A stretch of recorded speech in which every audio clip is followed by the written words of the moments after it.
right, y'all. Happy Memorial Day. First and foremost, appreciate everybody for tuning in. As y'all know, we do this thing from 6 to 8 p.m. where we welcome you to Northwest Austin Council. You know, this is West Side people talking West Side things.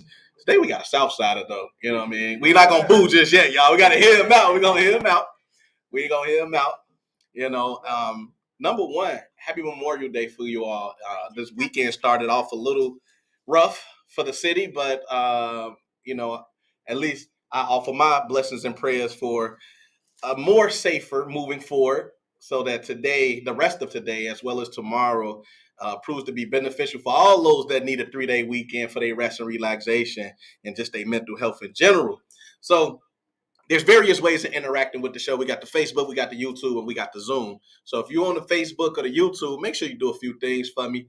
Like, share, let people know what we're talking about, because we're talking about some real things right here. Comment, because if you comment, we can see directly, we can see it, and then we can add it directly to the show, that so you can be a part of it. And lastly, just subscribe, you know what I mean? So you can continue to keep up with this content that we producing, because this is, again, real content between real people. And listen, we got a couple guests on today. We got, number one, Secretary of State candidate, currently Alderman David Moore. He's going to talk a little bit about that seat he wants to represent for us, right? Because as we know, we have Jesse White retiring. He's going out, and there's a lot of people vying for that seat. Some may or may not have our best intentions at heart. So listen, you need to listen to this man. He's true in what he talks about, and I think he's one of those individuals that needs to be in a position where he could benefit the most. And then we have Tamia Mallet, young lady that I just met recently through Steve. She has some great ideas, great ambitions, you know, and she's one of the youth. Y'all always talk about y'all want to hear from the youth. We brought them right to the show so that we can hear directly from one of the youth. At some point, we're going to get some more on, and we're going to do a whole team takeover. Let them do their thing, talk about what they want to talk about, right? Because the only way we're going to get some solutions to some of these problems is to let the people that it affects directly, you know, outside of ourselves, because we talk a lot already. We got to give them that opportunity to be in front of the mic and do their thing. So be on lookout for all of those things that'll be coming out in the near future. That's right. Real quick, last thing I'm going to say before we jump into everything. Tomorrow, Steve and I will be on VON from 8 to 9 with T.O. Hardiman. He just invited us so we could talk about some of these things that we obviously do. As Steve put it, we work with the 3 Ps, the people, the politicians, and the police, because those elements affect our community day in and day out, and we want to affect our community positively. So we interact with those people as much as we can. That being said, man, listen, y'all two, I'm talking about Tamia and Alderman David Moore, had a great conversation that was kicking off before I went live. So listen, we're going to just go jump right back into that and let y'all finish what y'all was discussing. Turn the orientation for me. It popped for whatever reason. Yeah, I don't know. Oh, you done kicked yourself out. That's all right. So we, technical issues. We're gonna get that together. So Alderman, you started off by asking a question about the curfew, and you wanted to know, and you said that you've spoken with some youth regarding this idea of curfew and what could potentially be done. And in fact, you had a solution. So I wanted to just jump right back into that conversation with you and talk about how some of those conversations with the youth have gone around this idea of curfew. Absolutely. So one of the things, as the mayor tried to do this, and she was being reactive to a situation, and I understand reaction, but we have to be proactive.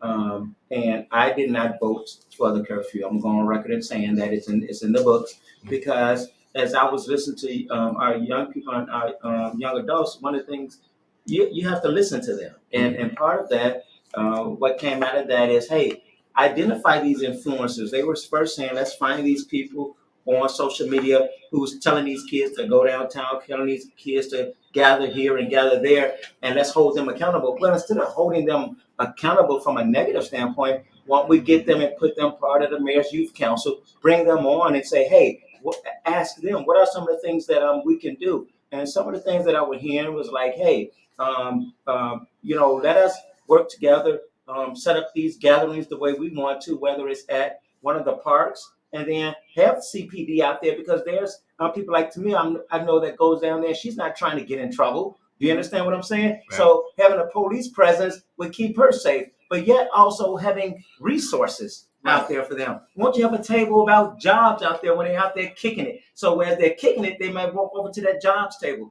Have a table out there talking about mental health, mental wellness. If they, then they go over there and pop over to that table and other resources. And so therefore, you're giving the youth a space to release, do the things that they want to do, but yet also providing some resources for them. And so I was asking, I didn't want to say that to Tamia directly, but I wanted to hear her part 1st. And the way she was going, without me even saying it, she went down that path. They need to listen to us. So that's how I know I'm on the right track. Because and it's not my idea, first of all. It's me listening to them. And so what I'm saying didn't come from David Moore like I'm some type of genius. It's listening to our youth. And when we listen to them, then we can be effective and we can be able to change this together. Your thoughts, ma'am? So yeah, I really do agree with you on that one because us youth, we don't get heard at all.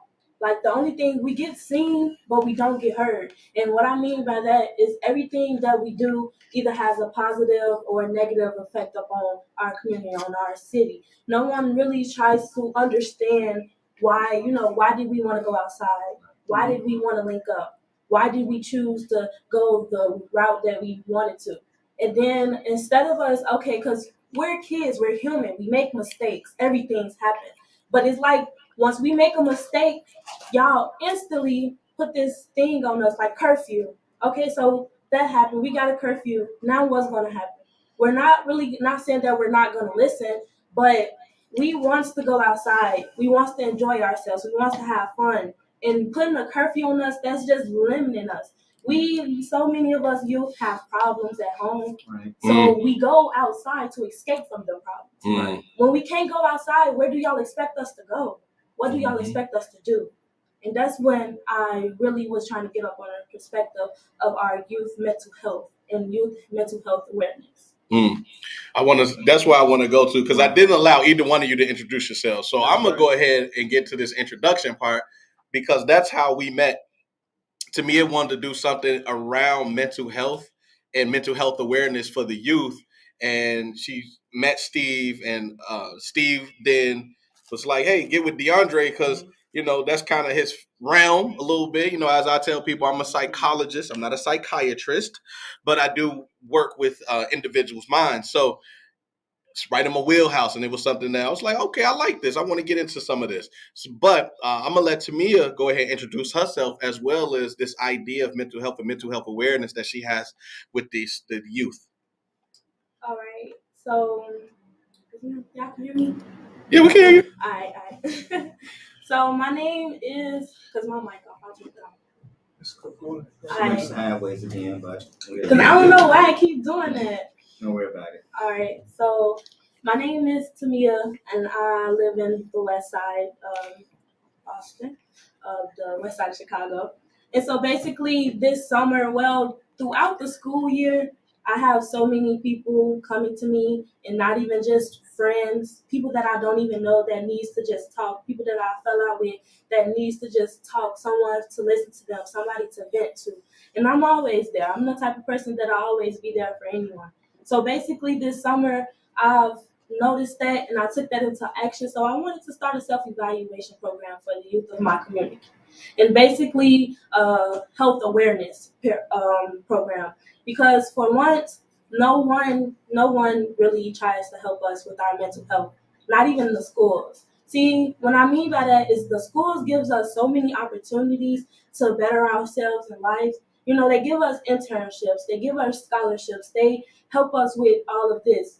But not once have you seen a therapist at a school. You haven't seen someone there to really take action, take care of our mental health. See, our mental health is our wealth. Literally, it really is. And if we don't have that good mental health, how do y'all expect us to go to college and do well? How do y'all expect us to succeed in life when we don't even want the life that we're in right now? You talking? And that right there is the one thing that I wanted to get awareness about, because even parents, y'all are the big reason too. Like look at your kids, understand, notice when they're sad, notice when something else going on. Life isn't about you. And it's a lot of parents out here that thinks that, okay, well, I'm the parent, so I just got a parent. But no, you the parent, but you can be a friend. You can be someone that I wants to confide in. You can be someone that I wants to talk to, someone that I'm not afraid to talk to because I'm not afraid of getting judged. Every time we have problems with our mental health and we try to go to our parents, they basically, be like, oh, you're not, we going through the same thing. If you're depressed, then I'm depressed, but I'm not depressed, so you're not depressed. And that right there, it doesn't, I don't get it, and I don't understand. Because just because we kids and we're the youth, people think that our voices don't matter. People think that we don't really matter unless it's benefiting them. Right. Just the same thing as school and colleges. They don't have no psychiatrists or therapists in schools because that's not helping them in any type of way. They have to pay someone to help us with our mental health. But what is we doing with them? We're not giving them back nothing. But we're giving them our time. We're giving them we're giving them a lot. I feel you. I feel heart and soul. Yeah, because school is so draining and depressing itself just by the workload and it can be the teachers, it can be the students, it can be the school itself. That right there is so stressful, but yet they don't have anyone in there to help us with it. They don't have anybody in there trying to, come together and understand, are y'all okay? Right. Nobody asks, are you okay? No one asks us, how you doing?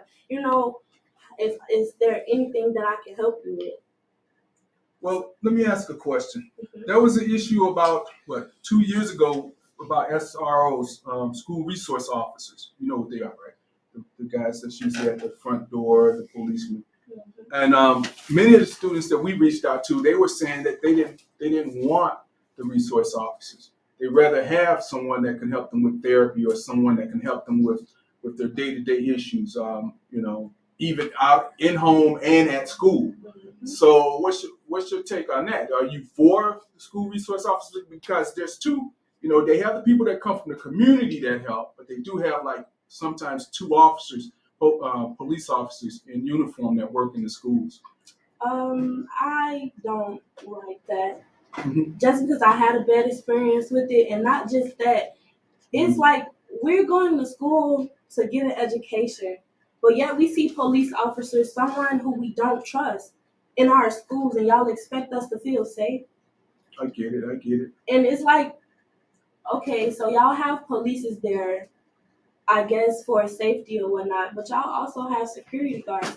What is the police doing that our security guards cannot?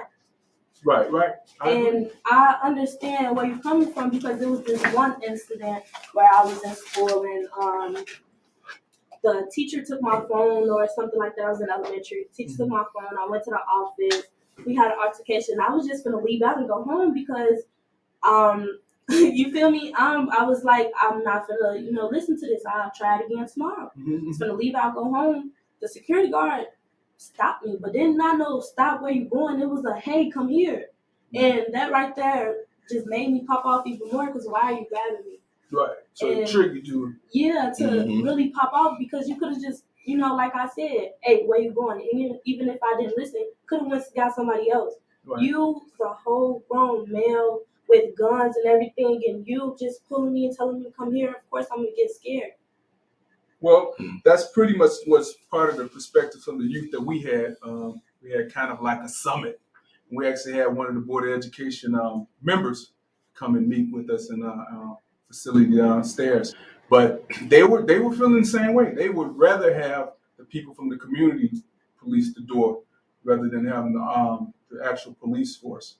In some cases, I think the parents were speaking for kids in other communities, but those resources could have been used because I think the salaries were over $300,000 for just two officers or something like that. They could have easily brought in a couple of therapists that can work with home and in school issues. 300,000 get you 6 therapists. That's what I'm saying. It can't be either or. It has to be a both and, and it has to be a both and depending on the school.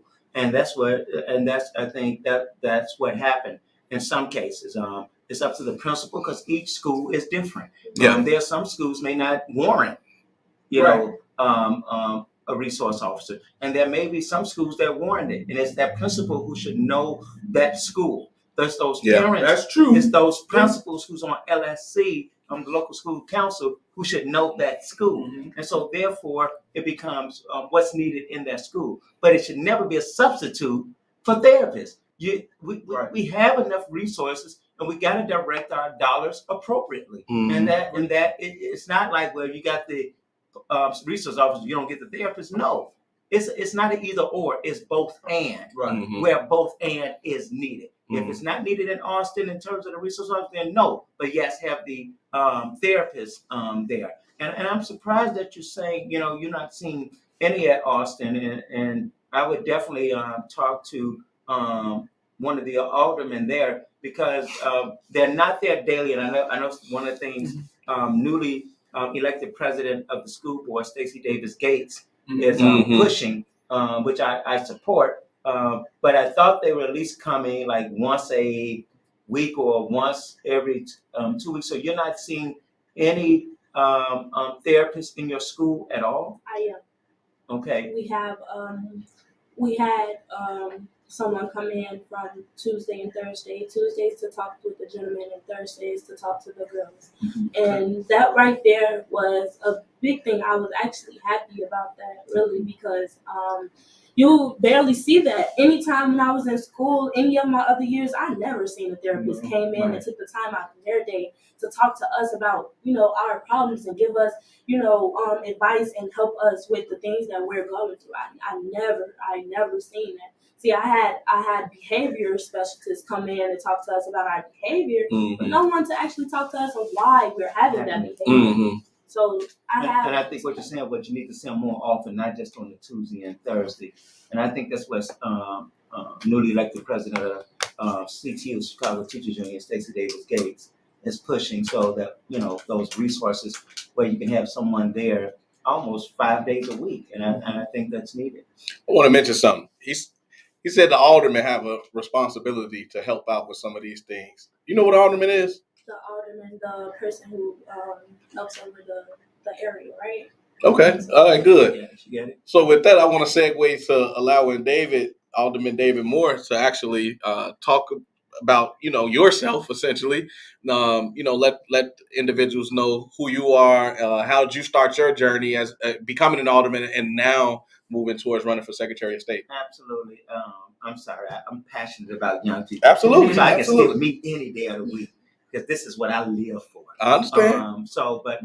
My name is, again, David Moore, currently the alderman of the 17th Ward. Grew up in the Robert Taylor homes of Chicago. My mother was born with polio, so really couldn't always keep down a job. As much as she tried, her polio, would bother her, so she had to get on, general assistance. My stepfather, who basically raised me, was a Vietnam vet, and we seeing the effects of what Vietnam did to many of our dads and stuff like that, and anybody that was over there. And so my dad, as much as he was a good man, it's just that in Vietnam, it dealt with you. So you had that alcohol problem, and so sometimes then couldn't hold down a job and things like that. Right. And so, we living in Robert Taylor home, but my aunt and uncle, my great aunt and uncle, wanted to give us a better chance at life. So they moved us out of the projects, converted they had a 2-flat. They converted that basement into a 3-bedroom apartment for my sisters and I, and they moved us to Inglewood. And when I moved to Inglewood, I thought I'd moved to the suburbs, man. Grass, lawn cut, and all that stuff. And so my uncle was an assistant precinct captain. I didn't know what an assistant precinct captain was, and because we wasn't doing all that politics stuff in the projects, So my uncle would pay me $5 to run down the street, putting literature in people's mailboxes. And Right. like I tell people, I didn't care about no politics. I just wanted that $5 to get some Boston baked beans and Chico sticks with. Man, hey, that $5 stretched. That's stretched, man. And so, What? And so when I turned 13, he took me to a breakfast with him at the Roberts Motel on 63rd and King Drive. And there I met a state senator by the name of Harold Washington, who was running for Congress. And I had to be the youngest person in the room. And he talked about the importance of young people being involved in that community. Of course, you all heard Harold Washington speaking. He was so articulate, and what he said, it just moved me. And at that point, that $5 no longer became important to me. Right. But serving in my community became important to me. Now, I was already serving in the church because I came up under Reverend Clay Evans, and if you was at fellowship, you had to be involved in church, and you had to be involved in Operation Push. But so I started serving in my community. I eventually became a junior block club president, helping keep our block clean. Eventually, a block club president, and then I went off to college. I went to after graduating from Simeon, went to Western Illinois University, got a dual degree in accounting and operations management. Spent about 8 years in the private sector, working for Fortune 500 companies before coming over to the public sector, working for the Department of Aviation as an accountant, and then the Chicago Housing Authority as a development manager, and then eventually the Board of Review of Tax Appeals. And I eventually ended up running for alderman in the ward that I grew up serving in. And I didn't have any money, didn't have the endorsements, but it was my service over the years that got me elected. The people saw the work. And they elected me. And I tell people there's two people I keep my eyes on. Anybody saying they want to be a preacher, and anybody saying they want to be an elected official. Because it's not something you run to, you run from. It's a calling on your life because you're serving God's people, and especially the least of us. And I tell people the least of us are not always poor people. It's people who you can have money and don't have access. You could be a woman working the same job as a man, but not getting the same wage. And so it's that calling that God put in my heart to run, and that's why I ended up running for alderman. Again, ran against the establishment or the machine, as they call it, but ain't no machine. So I stopped saying that because that gets people in people's head. It doesn't exist. It's a block. It's fear, false evidence appearing real, and it doesn't exist. So anymore. Used to be Richard J. Day. Right. Richard J. Day. We can talk about that conversation later. And so I ran against, but that is an establishment though. There are systems, and that's what needs to be broken, systems. And so just like that, really wasn't interested, then ran and won, but excited about being an alderman, love serving my community. And then God put in my heart in 2021, it's too deep for me to go into, but another calling to run for Secretary of State. Again, wasn't looking for it, didn't want it, just excited about being an alderman, but when God moves you, you just move where God tells you to move, and that's how I ended up running for Secretary of State. And the reason why I accepted that calling because a couple of things. One, it reminds me of my aldermanic seat. It's a servant seat. The aldermanic seat really is a nonpartisan seat. Whether your constituents are Democrat or Republican, whether they're male, female, whatever, you get to serve them. You got to serve everybody, and that's the same way with the Secretary of State's office, and that's what attracts me to that seat. And I take a breath here, and we could talk about more about what the Secretary of State, what it's comprised of, and all of that. And I let you. Yeah, we got time. We got time. Okay. We got time. No doubt. Have you ever had any interactions with your alderman? No. Do you know who your alderman is? No. Okay. And that's why I wanted to really start this conversation because we've done work where we've gone into the community and asked people, especially people that have been standing out in the corners and things like that. Steve, in particular, was having a conversation with a young man. How did it go with you, Steve? Which one? When with the young man, you asked him if he knew the alderman. Oh yeah. Last summer we went out in Garfield area, and guys had just come to get on the spot, and I saw them when they came from a direction. So we went trying to engage community, get to find out what the issues were. If they had any, got right on the corner. First thing the young brothers did, they huddled up. They literally went like this because they seen 8 of us coming. It was like 8 of them, and they came over and they were like, "What y'all need?" Well, we just come see what your needs are. So I asked the young man, I said, do you go to Orr High School? He said, no, I don't even know what that is. I'm like, how can you be in this community and not know that? Because he wasn't from the community. Then I said, do you know who your alderman is over here?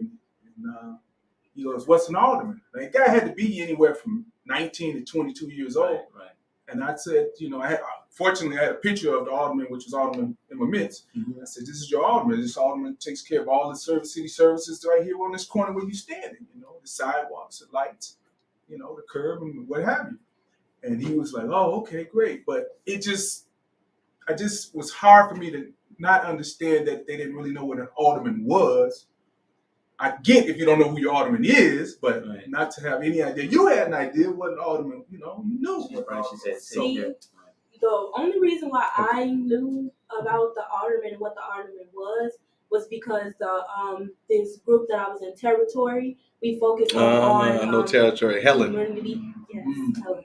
We could focus on community-based projects. So Okay. we had projects and things with the aldermen. I unfortunately wasn't in a program then, but they had connections. So the only reason why I knew who the alderman was and what an alderman was because of this program. Right. Mm-hmm. They don't really teach us that in school. No, they don't. They don't teach us anything about our city, really. No, they don't. No, they don't. So. Yeah, you're probably right. No, but I had to think about my encounter with Harold, former mayor of Chicago, Harold Washington. I found out through our alderman, which was Alderman Ed Smith. Right. He was just the first term alderman coming in, I think. He came to our high school and he got everybody registered that was at least 17 years of age that would turn 18 by, I think, January or February of the next year. And I want to say that we helped get Harold Washington in because everybody in our school don't want to say it, you did. Yeah, we did. Absolutely. They were so hyped up about we're voting, because they never voted. And then to get the first black mayor, I mean, it was an amazing thing. Absolutely. So we did. And you're right. Prior to that, I can't say if I didn't know who the alderman was. I can tell you that. I did not. Being 18 years old. We rarely have officials like that coming to cities and visiting us. Mm-hmm.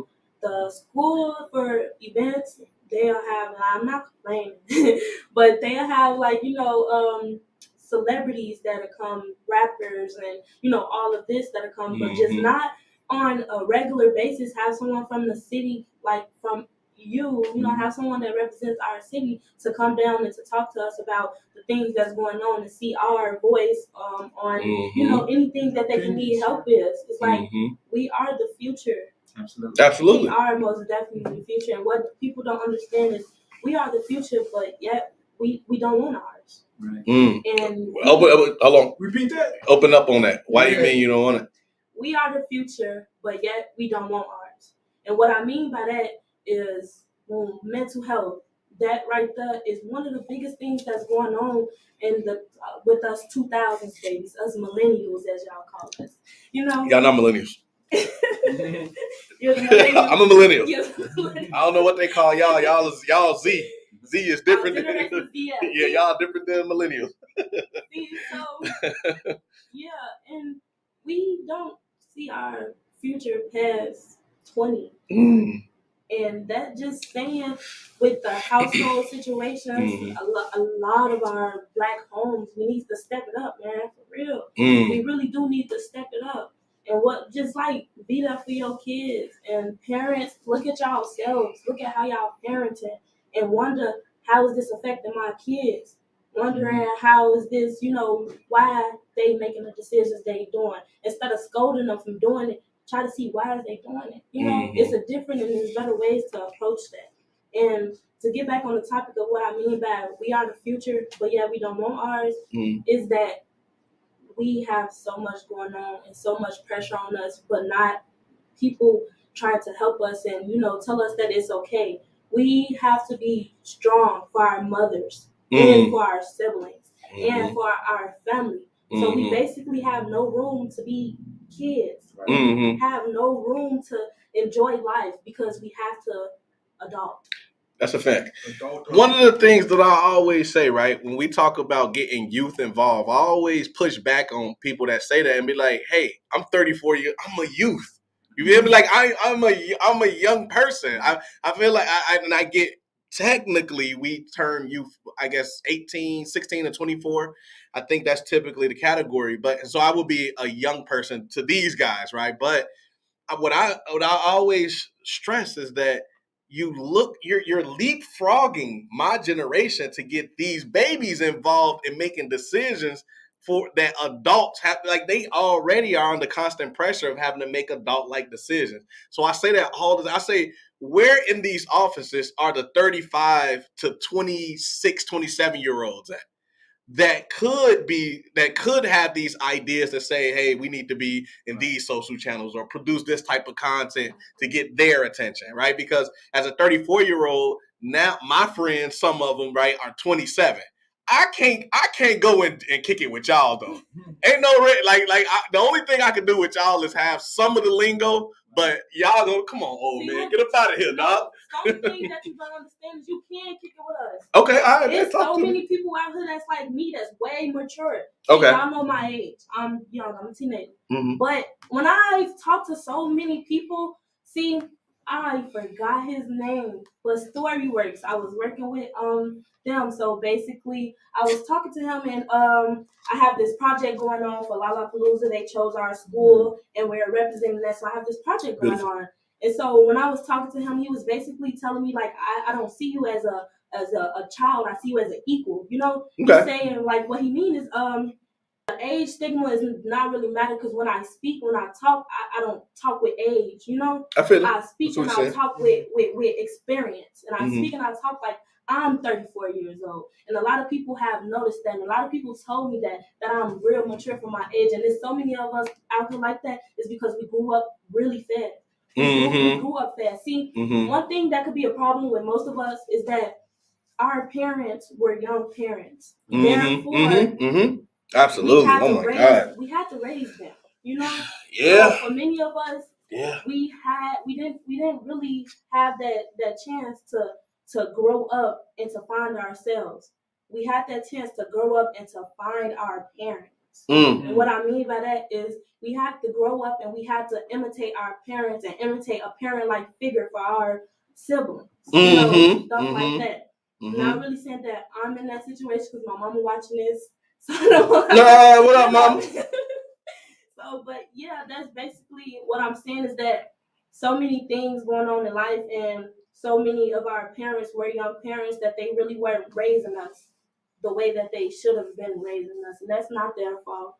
I mean, it is, they can take accountability, but now that they're growing up and they're getting more into life, now they're settling down and, you know, really being a parent, it's like, man, I'm grown now. Where was you at when I needed you for? Man, the decisions that I make and the things that I do, I have multiple people come to me and they get put out the house from talking back. And I understand where the parent come from. That's what I mean by parents think they're just parents. You know, you have to be there in other situations, other relationships besides just being a parent.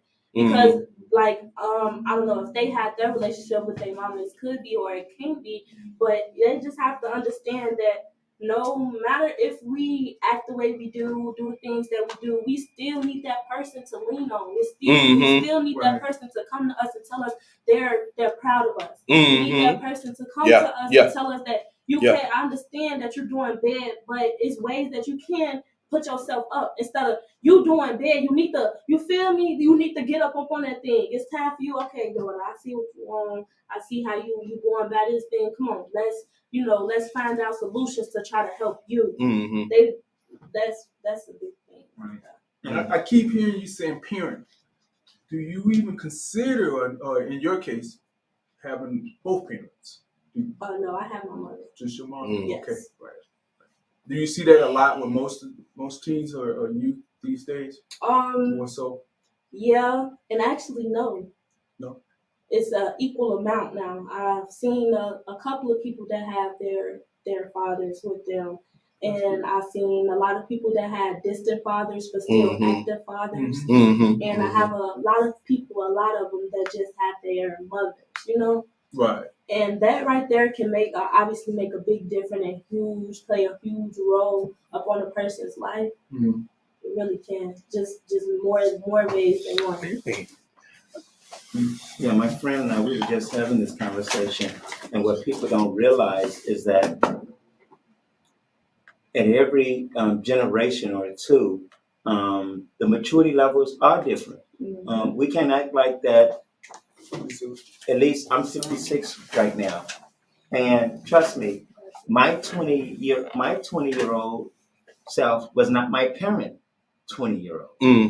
Now I was mature 20-year-old, but my parents were even more mature at 20. They were raising families already. Right. Do you understand what I'm saying? And here, you know, like when I think about my parents being 25 when I was a baby, I thought they were already 50. You know what I'm saying? I thought they were already 40 or 50, you know? And so, because their maturity level was different, and that every generation it gets different. To your point, that you're raising your parents sometimes, because there's a point where you got brothers and sisters. Your parent is out there, not saying yours, but just in general, is out there kicking it, going to the club. You're like, wait, mom, that ain't what it's about. Hey, that was my mama. You trying to tell your mama what to do right now. You trying to tell your little brother and your little sister. You trying to take care of your mom, and she's still trying to go out and kick it. And so that's the reality, and that's why I talk about, from the standpoint I've been pushing the state legislators, well, especially after the civil unrest, is that we have to have what we call this family first initiative. Okay. And we have to go in when there's a situation, and we got to put complete wraparound services around these families. Not even when a person if there's a victim. Okay, you just don't go in a house and arrest the person that shot somebody. You got to go inside that family and see, why is this happening? Why did your son shoot someone else? So not only are you tending to the victim, you tend to the person whose family did the shooting. You may not know that mother may have an addiction, so that son had to go out there and do some things that he don't want to do, and then end up shooting someone. And so you got to put those wraparound services in, and you have to have a voice that's pushing and saying that. That's why I say, even at the Secretary of State seat, people just know it as driver services. But I tell people, there's 20 different departments within the Secretary of State. And I tell people, there's the service of the Secretary of State, the business of the Secretary of State, and the responsibility. The responsibility, you have to have that voice. You have to be able to speak truth to power, even if you're challenging your own members of your own party. Because number one, I don't like being put in a box. I'm a Democrat, because you basically have to what? Be a registered party member. But guess what? Don't put me in a box. Yeah. I don't like to be in a box. What congressmen say? Because Democrats don't do everything. All Democrats don't do everything right. Do you understand what I'm saying? Not right. That's a fact. So I like to be. I have an independent voice, Right. and I like to focus on the person, not the party, but the person. Right. And if we got the people doing the right job, that's what's important. You know, that's what's important. And these wraparound services are going to help our youth. That's why I'm the first one in the Secretary of State race to say that I'm going to create 122 youth engagement offices across this state. So at every driver facility, so our youth and young adults can have full-time internships, not just to get paid, but so you all can be engaged. Engaged civically. You got to engage them. Yeah, you got to engage. Engage civically, knowing about your government, also engage socially, so we can hear. Not just listen, but not just hear, but listen. I can hear what you say, but am I listening to what you say? Right. And so we have to be able to listen so that we can work with our youth and young adults, so empower them in a way that they can have an impact, not only on this city, but on this state and themselves. Absolutely. I think it was an important point that you brought up, that none of the elected officials generally come to y'all school, make presentations, or, tell you guys what's going on, especially because there's so much that affects you. And it makes me think about the fact that, so I'm a former candidate for alderman. Steve is as well. So we've both been involved in politics in some way, shape, or form, and continue to be, right? And one of the things that my brothers, right, they're 30s as well, talk about is this connectivity that they don't have with people that want to run for office. So they say things like, if somebody come and knock on my door while I'm playing my PlayStation, I'm gonna be pissed off, right? Like you telling me to vote for you. Door knocking ain't getting it for me. So I say, okay, all right, bro. So what gets y'all attention? And you gotta be like me, dog. You know what I'm saying? You do something funny. Be on social media. Show me you a person. Woo woo. Right? So what does that mean though? And will you go out and vote for that person? So I'm saying that in the context of, and you've never done this because you're not the age yet, but when it comes to voting, or even wanting to decide for a person that you would put in a position to represent you, what do you think is most important for you to be able to connect with that individual to put them in that office? Man, they background, they history. I want to know who you are as a person. I don't want to know who you are just because you want to elect. I want to know the dirty things. I want to know. I want to know the dirty things. I feel that. I want to know everything. I want to see how I can connect to you. Okay. You know, I don't want somebody that's running my city that's, oh yeah, I'm going to do this for the city. I'm going to do that because this is what the right thing to do. I want a person to say, I want to do this because you feel me. I want to move y'all. I want to do this because this is how I am. And I want what I mean by that is like have block club parties. Come out of block club parties. Show us, how to two-step. Show us how you spanking. I feel that. I feel that. Footwork, do something like that. He turned down the dance. I seen him. He turned it down. Be involved in it. So basically, if when I really wants to get involved in the government and stuff like that, when I really start doing all that, it's closer than you think. 17, right? Yeah. All right. So I'm just basically saying is that I want a person who's real. Yeah. A person to show me that I'm not doing this for the benefit of me, but I'm doing it for the benefit of y'all. Someone who's actually help the people. But to my point, now you just helped clarify my point. The reason why you don't see that is because just like in the ministry, some people were sent and some people just went. Yeah. And that's the same, and that's the same way with being an elected official. That's what I tell people. I keep our eyes on anybody saying they want to be an elected official, anybody saying they want to be a preacher. When you just going for yourself mostly. When it's a calling, you run from it because guess what? You have flaws. That's what I'm saying. Do you understand? Yeah. When it's a calling, you're like, man, no, because I got flaws. But when God called you, just like whether it was David, whether it was Moses, when he called them because what? Not that they were perfect, because they had flaws. And he knew that because they had flaws, they can better serve their people. When God called me to run, when you talk about depression and all that, I had dealt with that. I had dealt with that because, and I didn't even know what it was because of 5 things that I went through. So when I came out of it, when God healed me, it was more of a thing. Well, this is important. This stuff is real. Because in our families, guess what? You going through something. What they tell you better give it to the Lord. Yeah. You don't let the devil get to you. You know what I'm saying? But that's all our parents knew. So we can't fault them. Do you understand what I'm saying? But when we come into the truth, the mind is the hardest working thing on your body. Yes. So you don't think your mind can get sick? The brain is the biggest muscle. Man, come on. So you don't think your brain can get sick like your leg can get sick? So you have to be able to be real with people and say, man, I've dealt with what you've dealt with. I've struggled with this. I've struggled with that. How can somebody tell you about being hungry if they ain't never been hungry before? Right.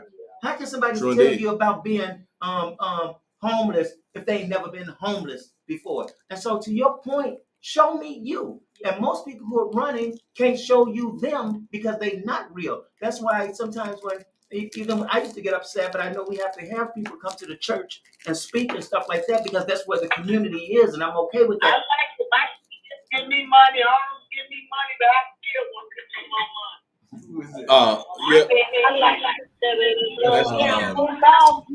That's Ella. Go ahead, right? Ella. You can. But I don't think she's. No. Okay. She just. I got sound like she outside of the Memorial Day barbecue. Right, but I can tell when somebody fake coming to the church right. and trying to, ain't nobody been to church in years, if ever in life, and they come speaking in church, oh, praise the Lord, hallelujah, and trying to get your vote. And I'm like, we coming in here with this, and that's not you, and you're not real. And so that's how you feel as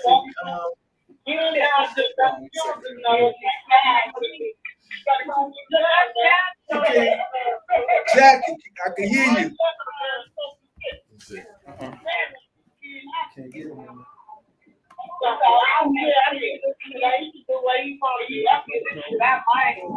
Jackie, can you hear me?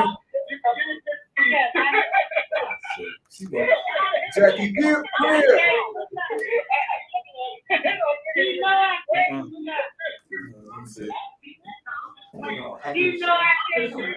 No. That comes from out there with Congressman Dave. What time? Yeah, that's on their secretary. Did she get it? Because I can't find it. Sure, I get over there. Okay. It could be admin. Yeah, I was saying, are you the host? Should be a mute all. Let's go back. But that's actually what you're saying. You're like, hey, when you come to us, I can know when you're being phony, and I know when you're being real. And then when people being phony, that's what turns you off.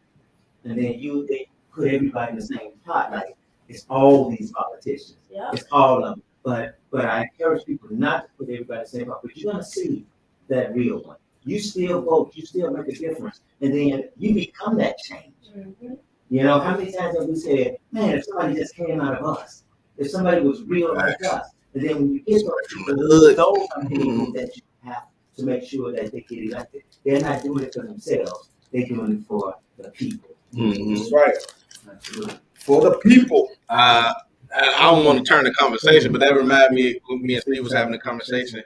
I saw a young person my age that talked about Trump, right? And talked about why they would vote for him potentially in 2024.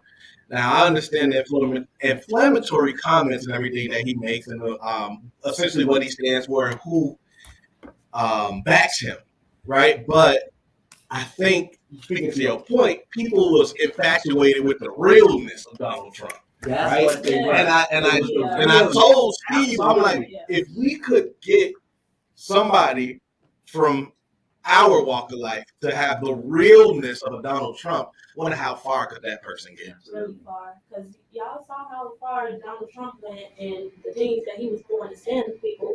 Like that's just because he showed us who he was and he didn't hide it. Facts. Just because he was up in a position of power, that wasn't mean he was going to sugarcoat. We all like, okay. Facts. He's been Donald Trump his whole life. Everybody knows the story of Donald Trump. And when he got in that office, he stayed Donald Trump. You know, like he stayed that person, even though the things that he was saying was very demeaning, disrespectful, all of that. Yeah, all of it. Like he was truthful with it. It was really him. When we saw him, we dang.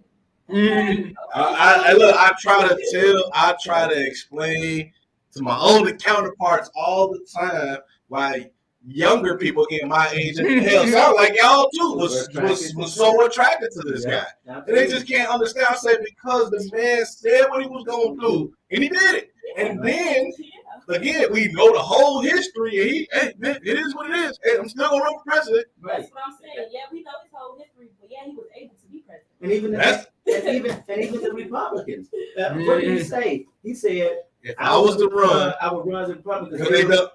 He said it. He said it. And told him. And absolutely. So. But I had to tell DeAndre. I said, you know, he is about business. He's a businessman. Mm-hmm. But what's a businessman without integrity? That's true. You gotta have integrity. I can tell you all day long who I am, what I do, and what I don't like. What are your core values? But when it comes to me doing something with you, are you gonna trust me to get that money out your pocket? That's right. Because you know I'm a liar. You know I really don't like your kind.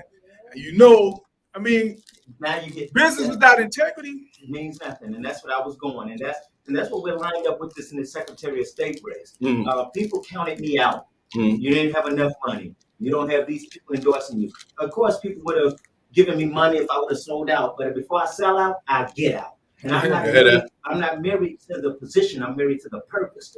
And what has come out in the Secretary of State race, which is coming back, what it's coming down to is what you just said, Steve. Integrity, ethics, and character. Yeah. And everybody looking right now, we're seeing like Alderman Moore is the only one in this race with some good ethics, some good integrity, and some good character. While the other opponents are being revealed to her point of what you really are. Why didn't you say this before you got caught? Why didn't you say this before you came out? Now you're trying to sugarcoat it. No, if I can't trust you now, you think you can to Steve's point, what's the business? And you don't have no integrity. Right. Absolutely. That's what this man. I get it. Brought it full circle we do need that. We need people that can show them their true selves. But you want truth, but you want truth with fairness. You know, I don't know how fair my man is, you know, but Yeah, he talking that stuff. He's being real, but I don't know his integrity. He's being real. Well, you got a but I track don't know his record, though. character, and that's about that again. You got a Having track that record. track record. Everybody got a track record. That's right. Right. Everybody I got a like track what you record. said when you said I want to know the dirt. Yeah. That's a fact. Let me know the dirt. That's a fact, though. Don't say you ain't got no dirt. That's a what I'm fact. saying, 'cause That's a you fact. don't got it. And Yeah, don't that's try a to fact. act like you don't got it. Because That's a fact. you got it. So when a person come to me and like they running from something, I see all good attributes. Mhm. Yeah, real talk. Real talk. Real talk. Real talk. Tell me your shortcomings. Real talk. I hear that. Tell me I what feel you've that. been through in life. Yeah, tell me how you got Tell there. Tell me- me why you got there. I When feel I that. started out on this radio, tell me That's you was a on welfare. Yeah, That's a you fact. know. Tell me your daddy was an alcoholic. Can you say that? Yeah, that's a fact. Can you say that in public? It's good. Well, I It's say good. it because it's a testimony. It's a testimony from where I came from. Right. And to your point, I'm able to relate. So when I'm talking to these young people, man, you went through what I went through. And I used to be scared going home when I hear that. You're not gonna be familiar with this story. When I had community gym shoes on. Yeah, I don't know. When I Yeah, had community. stuff, and I had A&P gym shoes on. You know what I'm saying? And that's real life. When you bullied because of the gym shoes you wear, you been through that because your mama wasn't able to afford Right, all right. stars. Yeah. Back in the day. I was good penny loafers. Look. So at Douglas, we had to wear gold and blue slacks and brown penny loafers. You feel me? Everybody else got the J's on. My brother and I, we the only ones with the penny loafers. So we definitely got talked about, man. When I got old enough to get a You job still at was step 13. up. You didn't hear what he said. Community. I don't know what those are. Communities I was have like, no idea what those are. I don't even know what store to tell you that's close to communities. It was like, My man said A&P. The only thing I know A&P is the oh man, sandwich. no, that was a grocery It was store. a grocery store. It was a grocery store. Grocery store shoes. The Put it grocery like store, that. like, as soon as you When you get ready to come Oh, out yeah. about the line, No, the we- biscuit toe shoes was right there by the tabloids. No. They were biscuit toes. We call them biscuit toes. Yeah. No, these shoes literally cost you like $2, $3, Yeah. maybe $5. And we, but they would. Nah, you ain't want to see the biscuit toes. No, they look like they were just pressed out of a mold, and then you put them on. Sometimes you put them on, they go right up there. The whole thing comes. No, oh yeah. And so to your point, and that's the real. You had loafers. You would rather see a testimony than just hear one. Let me Yeah, see your testimony. Let me see what you've been through. Tell the truth, and that's what people want. Don't sit up here like one of my opponents. Tell everybody, I got a scholarship, for college.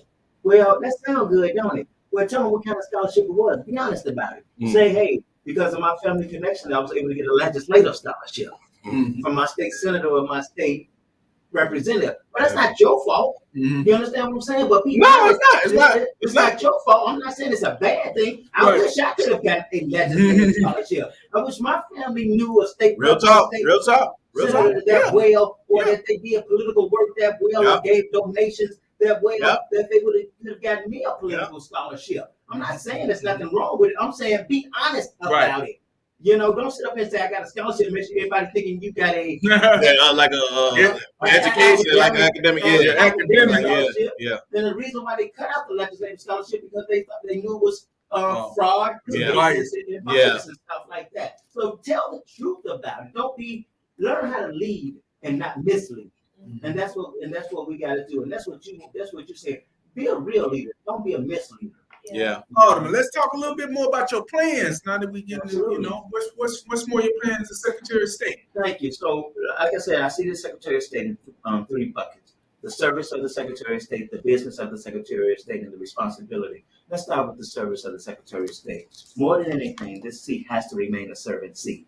It cannot go back to being a political seat. Nobody should have to get a job at the Secretary of State's office, and because you're saying, well, to get a job, you got to do some political work. You got to go get some petitions. You got to do this. That shouldn't be the case. If you apply, you qualify, you should be able to get a job at the Secretary of State's office. I want to make sure that most people don't know about the Secretary of State's office, but the person who gives you your driver's license and IDs.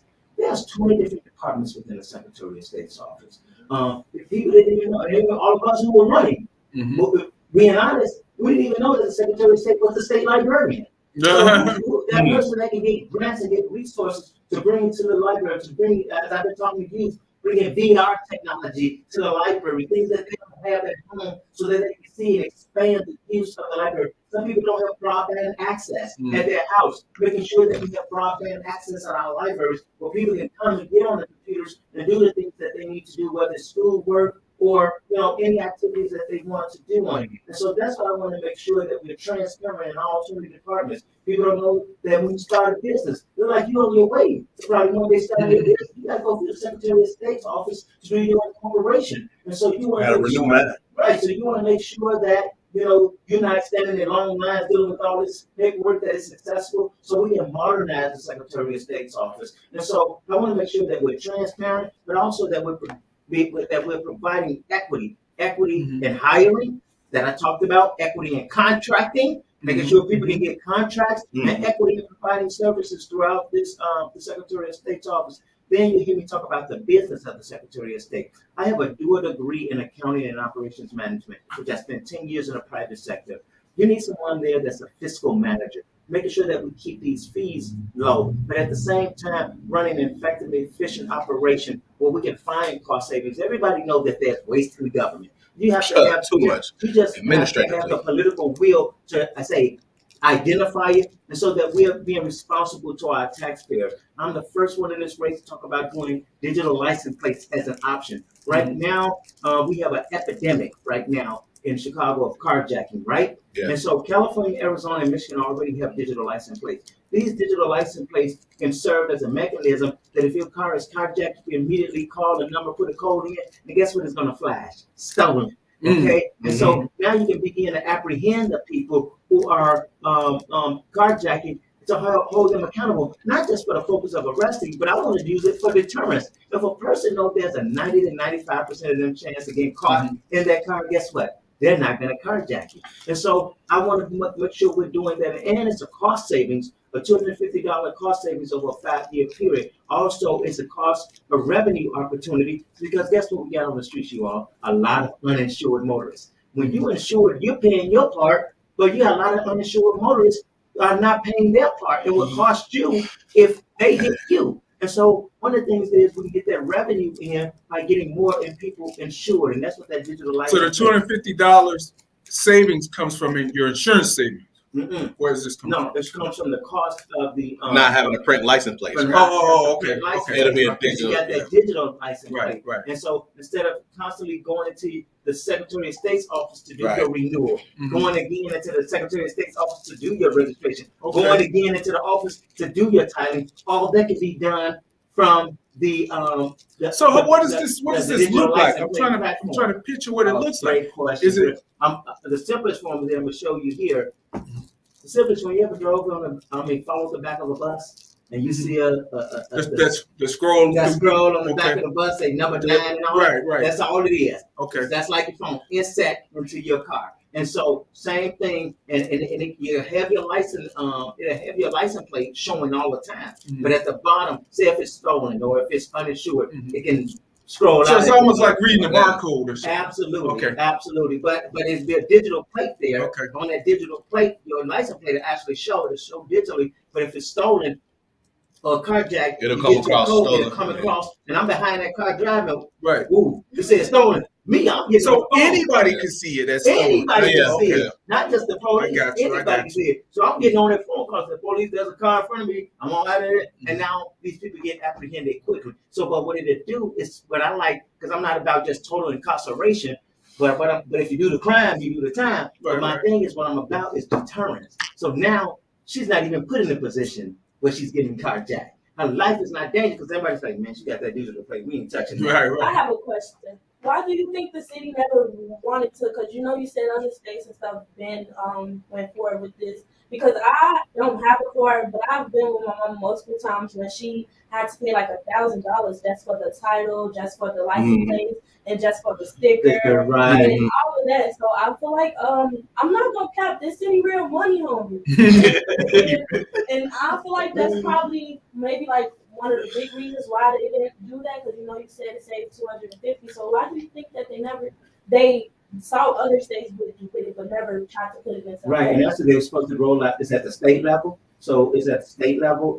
So they're supposed to roll out a pilot program, and they never rolled it out. Okay. They were supposed to start with commercial vehicles, and it was never rolled out. Actually, it was passed through the legislation to do a pilot program, and they never did the pilot program. And so what I'm going to do as Secretary of State, make sure that it's done. Make sure that we roll it out. State Senator Jackie Collins, and I forget what the other state rep is, they've been hearing about what I've been saying, and they've been pushing it back through the state legislature to try to roll it out. And you start it out as an option. You don't force it on everybody. My mom was saying, man, I don't do all that digital stuff, and I'm okay with that. And that's why I also propose that as the state librarian, we bring some of those services, use our libraries as satellite offices, bringing these services closer to the community, and with people with different languages and everything will be closer to their neighborhood. And so now you can come to the library, do those quick things like just a renewal, just a registration, or a titling. And so we got to make our libraries community connectors. And that's what I want to do as a Secretary of State. And one of the things they're doing in Gwinnett County, Georgia, is they got a library build businesses program. So when our brothers and sisters getting out of coming back home from vacation, returning citizens coming back, a lot of them, they're not comfortable just being in society, but because what you see a lot of them are at the library. That's a safe space for them. So I want to make sure we have a 6-month program where we're teaching them and training them how to start their businesses. Getting off, because a lot of them are, as we know, are bright. And they're smart, and they can start their own businesses. So these are the things that I want to do as Secretary of State. And I talked about also making sure from the responsibility side, I talked about the service, I talked about the business, but from the responsibility side, I talked about creating 122 youth engagement offices, but also want to make sure that you all are getting on that voter roll quick. Right now, at 16, you can get a driver's license, but you cannot register to vote. Well, on your 18th birthday, you're going to get a birthday card from me saying happy birthday. You're automatically registered to vote. If you're an opt-out option instead of an opt-in option. And guess what? You're going to feel empowered right there, because most times most people are not getting registered to vote until they're 24, 25. I want you to have your power immediately so that you can have an impact and make these decisions and help make policy. I'm not mad at that. And I'm going to get right back into that. I just wanted to, I don't know if you all have heard, but we have a Black-owned grocery store going up at 5713 West Chicago Avenue. Yeah. Oh, good. Have you been there? No, but I've heard about it. The people that was building it, they came to speak with us. This thing I was doing with territory. We have a lot of Black people come in and talk about their business. Yeah. Dope. Okay, so the unfortunate is that this weekend was the last weekend that you will be able to shop the pop-up. It's 40 Acres Fresh Market. I myself went, and I was able to get me some Brussels sprouts, some green tomatoes, and some avocados. And I also had made a vegan burger. It was actually really good. Vegan burger? It was a vegan burger. That was your first one? No, it wasn't my first one, but it was a chickpea vegan burger. So I haven't had chickpeas are really good. Real talk. Was it by the caterer? It was Michelle Scott. Right. Michelle Scott. Yeah. You met. She was not on the taco. Yeah. Oh, yeah. Okay. All right. Yeah, true indeed. Right. You had the chickpea vegan tacos with chickpeas. So Michelle Scott was actually there, so I was able to get some of her wares, and then actually an individual that will have a social worker from the West Side that we'll also have on the show at some point, maybe within the next 2 weeks, was also there, and I was able to purchase some teas from her. I'm saying all that to say, you probably have missed out if you didn't shop yesterday or today, because today was the last day for the pop-ups for the 40 Acres Fresh Market. But don't fret, because in the fall, or maybe hopefully spring, if nothing gets pushed back, of 2023 is when we'll be opening the first Black-owned grocery store here in the city of Chicago. Well, not the city of Chicago, I apologize. On the West Side, in the Austin community. But as a salute to the pop-ups that used to be, I just want to play our ad one more time and make sure on Tuesday she will be in Garfield Park. So you do have at least one more opportunity to go shop at the 40 Acres Fresh Market pop-up, as well as every Thursday in the Austin community at the Austin Town Hall. She will also be there until she opens up her brick and mortar store at 5713 West Chicago Avenue. That being said, let's get. Have you been to the Seoul City Community Market yet? It's a pop-up grocery store over on the west side of Chicago in the Austin neighborhood. They have local vendors selling fresh fruit, vegetables, meats, prepared foods, and honestly more things than I can even say in this video. What's also pretty cool is they accept link card, and they also match up to $25 of link card purchases. They even have a free photo booth, which honestly I think is a really nice touch. It's over on 5713 West Chicago Avenue, right at the corner of Chicago Avenue and Waller. Click on over to our profile for more info. All right, y'all. Brought to you one final time was the ad for the 40 Acres Fresh Market pop-up. Now, again, listen, they will be Tuesday in Garfield Park. Please look up the address for them. That's the 40 Acres Fresh Market pop-up. And every Thursday, they will be coming to you from the Austin Town Hall. Again, no longer at 5713 because now they're going to be building the brick and mortar. But that being said, moving forward, we will still have ads continue to play. And we're waiting on an ad from Michelle Scott, her raw vegan, that provided that nice chickpea burger that I ate plant-based. And we'll also have her on the show as well because it's important. She has a great story about why she went raw vegan and why it's necessary to our health.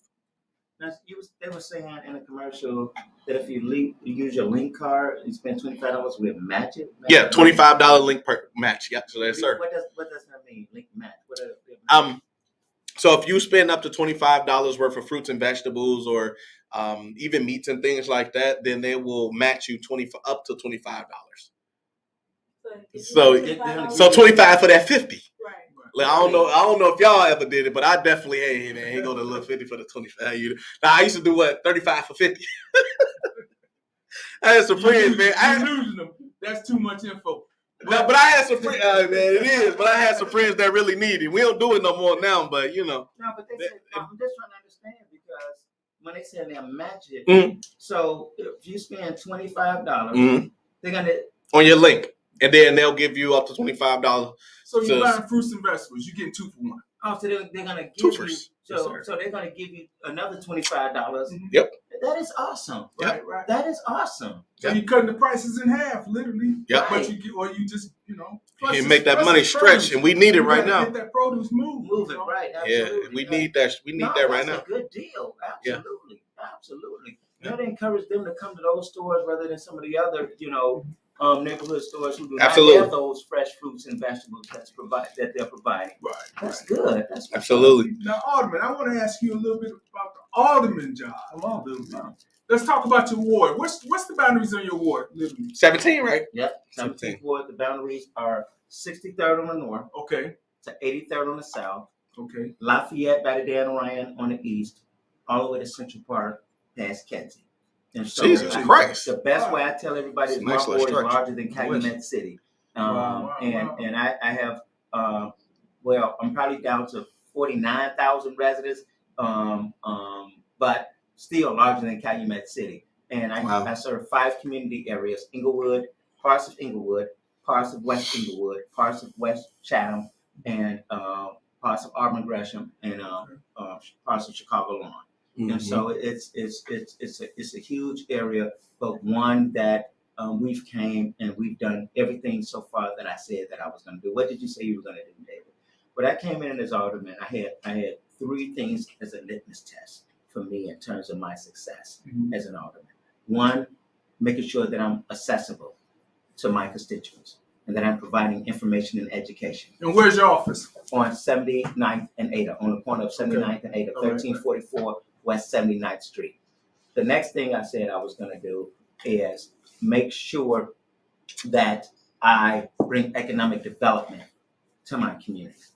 And then the third thing I said is, how am I going to help make Black millionaires?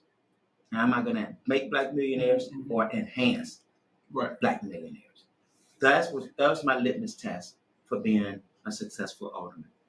Okay. I came in first and foremost because I learned in my pastor, Reverend Clay Evans, if you're going to be a shepherd, your sheep should be able to touch you.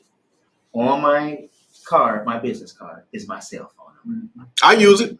All of my residents either have it or have access to my cell phone number. You talking about Reverend Clay Evans. Reverend Clay Evans had carte blanche to go up to any mayor.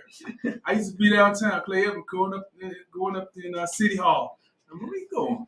You going up to go see whoever the mayor was at the time. That's right. You go. He got carte blanche to go sit with. Yeah, because he earned that. He was the godfather of the preachers. As you know, he stood up to Richard J. Daley. Oh yeah. Who had absolute power. Mm-hmm. Richard J. Daley controlled not only not only did he control the city, he controlled the county, he controlled the state. Some say he controlled the actual United States government. I'm about to say that. The federal, the presidents would call and say, "Can you please have your congressman vote this way for me?" Yeah. That's how much power Richard J. Daley had. And as the story goes and as the truth goes, when Dr. King came to Chicago to speak, it was only Reverend Evans and maybe one or two other preachers that allowed Dr. King to come to their church. Mm-hmm. And Richard J. Daley told Reverend Evans, and we was in a process of building a new church, what you would call the mega church, of the first mega church, if you will. But we wouldn't call them mega church. Reverend Evans we just needed the space. And Richard J. Daley told Reverend Evans, if you allow Dr. King to come here and speak, you would not get the money, the zoning, or anything to finish that church. Yeah, but many other preachers bowed down. Reverend Evans said, only answer to one man, and that's God. Mm-hmm. And he allowed Dr. King to come and speak. And guess what? Reverend Evans kept his word, but guess what? Richard J. Daley kept his word too. Yeah. The steel structure of that church stood for 7 years rusting because Reverend couldn't get a loan or couldn't get the zoning stuff done. But although Reverend had to endure that, even had to endure people saying Reverend stole the money, all these lies. I mean, he went through a lot. To your point, tell the truth. Tell us what you went through.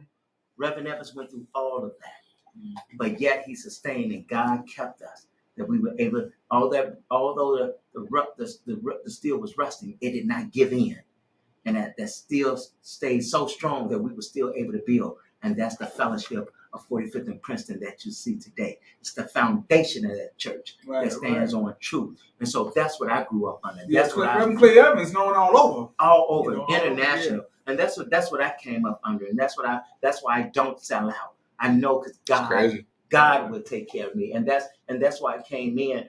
Reverend Evans' phone number was in the book. We can call him anytime we want, but we didn't. And that's what I was learning. I taught my constituents, you can use it, but don't abuse it. And so they go through the office, but they know if they need to get to their alderman, they ain't got to go through no red tape. They just call, and I respond. But I got a great office staff that they take care of my constituents. That that I don't get those calls like that, but I do get some calls sometimes. Like, hey, alderman, I called your office. They told me this was going to be done in 10 days. We on the 15th day, it ain't done. I say, okay, I take care of it. Thank you, alderman. You understand what I'm saying? They don't have to get all stressed out because they know what? They can pick up the phone and call their alderman. So not only have I been accessible, not only have I provided information to my constituents, not only have my community become one of the cleanest communities on the South Side, I've also am doing economic development. We've created small businesses there. We got development coming up in the 17th Ward, came to the 17th Ward that I'm excited about. And have to make Black millionaires? Yes. Talk to people like Boa Construction. Talk to people like Rhea Johnson at Creel Construction. First female Black woman, whoever, to get any contract and do some development at Walgreens. These are the things that I have stood and fought for, that I'm continuing to fight for. So, hey. So you said Lafayette? Which is by State Street.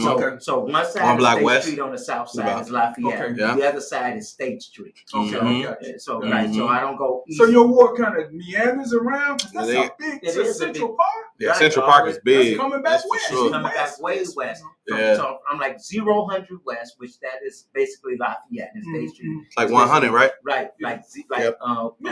One, actually. One. Yeah, one. Okay. Like one. And then so I'm like 1 west all the way to 3500. Right. Yeah, that's crazy. And then from 63rd south all the way to. So this is the next question. What's your take on the remapping? I mean, it's already in place. It's where it's going to be. This is what we're going to get. Yeah, we voted on it. Okay. And so let me tell you this. this is based on what I've known and seen, because I've been involved since I was 11 years old and working with aldermen. Back in the day, under both Richard J. Daley and under Rahm Emanuel, you had to take what they gave you. And so there was no input. I mean, that's the type of power they had. And they say either you sign this map or you take this map, which means your stuff is jacked up. Right. And these aldermen didn't fight back because many of them were scared. And for whatever reason, they didn't fight back. Some did, most didn't, put it like that. It's in the pocket. Right. And so, so this map, this United map that we passed, was probably one of the fairest maps. And I was in the rooms because I don't play all that stuff. Now, is it perfect? No. Did some people keep something that they probably could have gave up to someone else? Yes, but there wasn't any, to my knowledge and what I saw, gerrymandering going on. Where I got to knock this person out of the board because I'm scared they're going to run against me next time around. Which stuff has been done, and you get all these zigzag maps because they're trying to knock a person out of the ward from under. Most people, what they did would say, hey, I'm working on this development. I want to continue on this development, and I don't want this out of my ward right now. So they had some of that. Could that have been put in another ward? I'm going to be honest and say yes. Absolutely. But it's tough when an alderman has worked so hard to work on a project. They want to finish that project, so they wanted to keep that in their ward. So to my point, is it a perfect map? No, but it's based on compromise. It's one of the best ones. And what I've seen all the aldermen working, at least the ones that were working towards, many of the aldermen working toward, let's try to make these maps square so that you're not all over here and all over there. So you're going to see for probably the first time that they got mostly square wraps, probably with the exception of maybe one alderman, and that was one who was holding out and keeping up a lot of the division. And so that person ward don't look so nice, okay? I'm going to just say it like that. You know? One of the things, so I was involved in the People's Coalition map, not the people, the Chicago. Was it? Well, no. The People's. I think it's People's Coalition. Yeah, the People's map. It was called the People's map. And I testified. So there was a coalition map, right? Then there was the People's map, and then the people in the coalition tried to come together to call the People's Coalition map. But the coalition map was what they was calling the Latino map. Right. But the problem with that, I hated them calling that, was all those the Latino caucus. It wasn't representative of what the Latino people wanted. It was the representative of what leadership Right. And that was the problem with that map. Right. And what they didn't do was come and work with all the community, because there was never a Black caucus map. Right. It was all the People's United. The Black caucus map never existed. What Black aldermen did was get in the room and said, because we're next door to each other, and said, okay, David, I'm gonna have to come this way. You're gonna have, man, I don't want to give up this. Well, I understand what you got. And then we compromised, and then we got with the other alderman, one Latino, because he was the only one that saw that we were doing it right. And then majority of some white aldermen who were doing it right. And we all got together, and everybody had to give up something, you know, and all of that. Whereas the other majority of the Latino leadership, they went in the room and drew the map for the whole city. And basically said, this is what you're gonna take. And that was a problem, because there was no that, and they tried to call it the coalition map. It's not a coalition when you didn't talk to them. When you're not inclusive. And they're like the problem. And we almost thought we were gonna have to go to a referendum. But we didn't. The other, they had people break away because they knew that, hey, this is not going to work for us. They weren't going to win no way. They weren't going to win no way. But and it would have been at the cost of the taxpayers. I was a part of the People's Map, and I helped design some of the layouts. And I thought the People's Map actually had the best representation. For instance, like West Inglewood got like 2 aldermen. Oh, no, not West Inglewood as a whole got like 2 aldermen. Austin got 2 aldermen. Some of these bigger West Side and South Side areas. And it didn't get selected, which is fine, but I thought that it was an important part of the process for people to be able to determine where they wanted the outlay of the wards to be. To catch you up, so every 10 years, I got you. So every 10 years, right, when we do the census, you familiar with the census? So every 10 years when we do the census, we have a process by which we can remap the city of Chicago based on that census. During this particular census, it was said that Black Chicago lost another 10,000 people, right? We've been losing a lot of people for a long time here in the city of Chicago, Black people in general, to whatever reason. and it was said that the Asian population as well as the Latino population gained in population overall, meaning they had more they were able to get more representation because it matters how many people you have, because that goes to how many representatives that you get in general, right? And so the fight, so to speak, was in between the different parties, whether they want to call it the Black Caucus or Chicago's United, because Black people were saying, listen, we didn't lose enough to lose out on leadership, where Latino people were saying we gained enough to build more leaders, to build more leadership, to put more people in place. So that's what the whole fight was. Myself, similar to the alderman, I'm an independent, so I'm like, look, I just want a fair representation of the map. I do think though, and I always thought that we, and I mean when I say we, I mean Black people, and I love everybody else, but there comes a point where Black people also got to realize that we don't get enough or ask enough or probably even do enough to make sure that we are solidified. I knew that map was going to get passed, mostly because we had more white counterparts that wanted to be a part of that map, as well as we had all the Black people wanting to be a part of the maps. But here's the deal.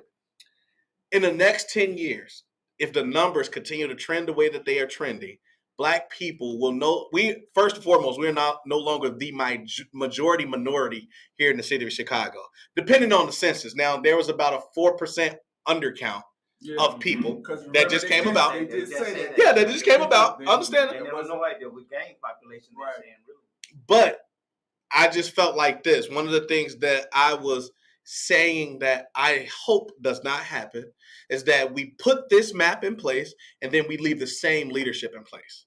I personally feel as if some elected representatives have not done enough to bring Black people back to Chicago, to sustain the Black population, to increase the Black population in any way whatsoever that form could take, right? And I do think that if we continue on along this same trajectory with the same leadership in place, that in the next 10 years, there will be no back and forth about who controls the map, right? And I think that matters to the power that the alderman was talking about. So to you, I wanted to ask you, what do you think about the state of the Black community from your young perspective? My young perspective is On your mic.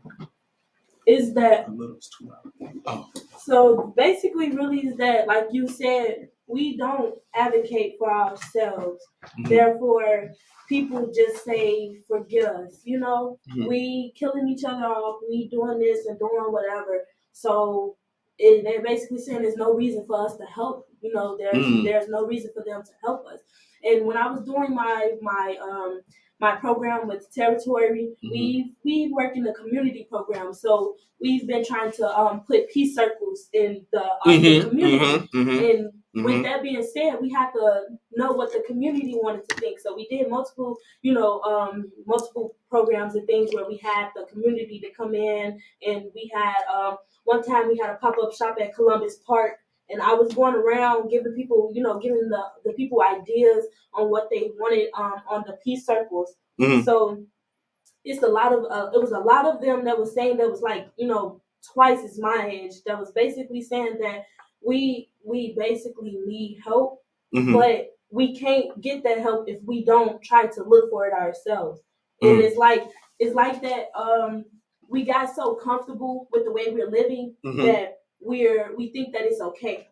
And therefore, we're not going to the city. We're not trying to advocate for our community to be better, because we got to this stigma that this is just life. This is just the way everything's supposed to be. So people just got so used to it, and they fell back and like, oh well, I'm gonna just wait till I die, y'all. Somebody to change something. Somebody really wants to. That's not the mentality. I feel like we have to get out of that mentality in order to advocate for ourselves, in order for us to make our community better for our children and for ourselves. Are you aware that you can impact policy right now? That you don't have to wait till you're registered to vote? Of course. Okay. Of course. Yeah. So I'm gonna give you a good example. And this is why I encourage. I take my young people down I got a lot of mentees, both female and female, and I take them down to city council with me, not just to listen to the city council hearing because that can be boring. I said that Unless y'all yelling at each other. Right, then it gets exciting. So I want them to see how that is done. Yes, they do that, but I also sit them in committee rooms with me when I'm having meetings and briefings, and I sit back and I listen. I say, "What you think?" He's like, "I can say something." Yeah, please. With all these arguments, I said, "What you think?" Because we don't have a voice. And I give them that voice. Mm-hmm. My thing is, there's some kids were at a school. I can't remember what it was, and I guess little kid. I think they were like in 6th grade or 7th grade. I said, "Do we have a state rock?" Like, no, I don't think Illinois has a state rock, meaning a rock named after them. And the kids said, "Well, we want a state rock." And so they got with their teachers and they got with their legislators and they wrote legislation to get a state rock, and it passed. I don't know if it's been signed by the governor yet, but he's going to sign it. Already it's passed the House, the State House, and the State Senate. My point is, you do not have to wait till you're ready to vote to impact policy. So when you're talking about your voice and everything, find someone like an Alderman David Moore. And there's others out there too, a few that's going to give you that voice and say, but have that collective voice with your people, because you just alone, I can draft that policy, but if we don't have people standing with us, just like I want to rename Lakeshore Drive DuSable Drive to honor the founding father of Chicago. Me by myself couldn't have done that, and I'm an alderman. One person standing with me, and I got Alderman Sophia King. She was my partner in this with me. Couldn't have done that, but it was the Black Heroes Matter Coalition. A coalition of the African diaspora and others that came out. So when their voices came out, they're like, "Oh," because they was going to try to kill this.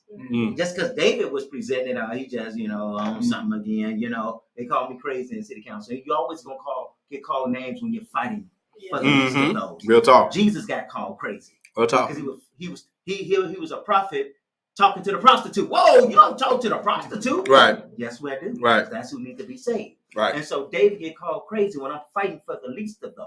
And so without those voices, so get your friends, because it don't have to be 100, but get some strong voices to say, and then now you mirror that or combine that, should I say, with a legislator or alderman who's going to say, "I'm going to give you that voice. Let's push together." Do you understand what I'm saying? Off what you were saying, yeah, I know that I have a voice, and I have a strong and a loud one.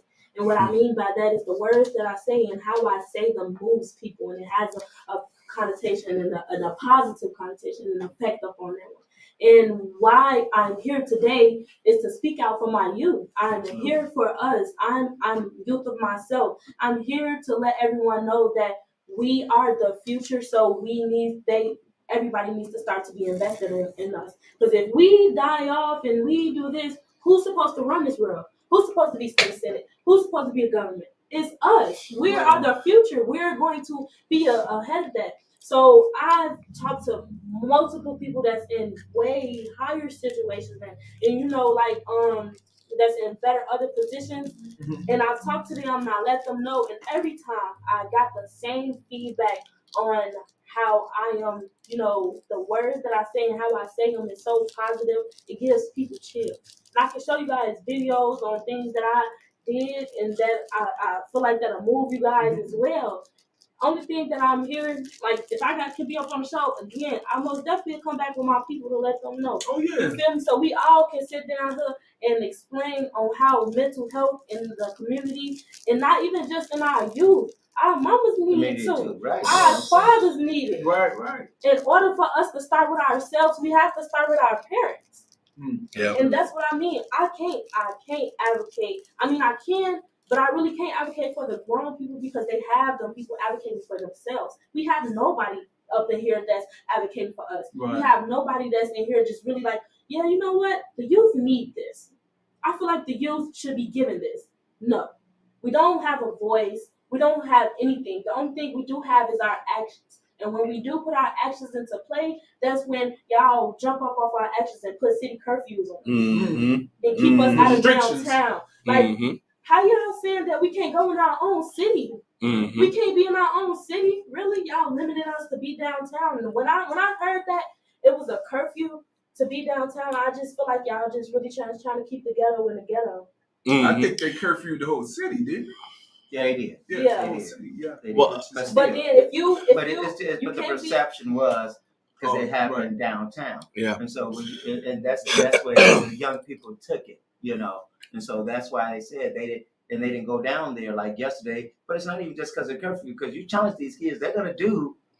Man, look. But it's different when you got a whole bunch of police down there, and when you got big salt trucks down there protecting. Well, yeah, but that's Running not going to sustain. But that's why I said at the outset, find those influencers, and say, how can we work together so that you? But we don't. But I don't want to direct it because you tell me to do something. You can't dictate it to them. You can't say, okay, we're gonna have a concert because you asked me to throw a concert. I'm bringing the Temptations and all that, but they don't want to hear the Temptations.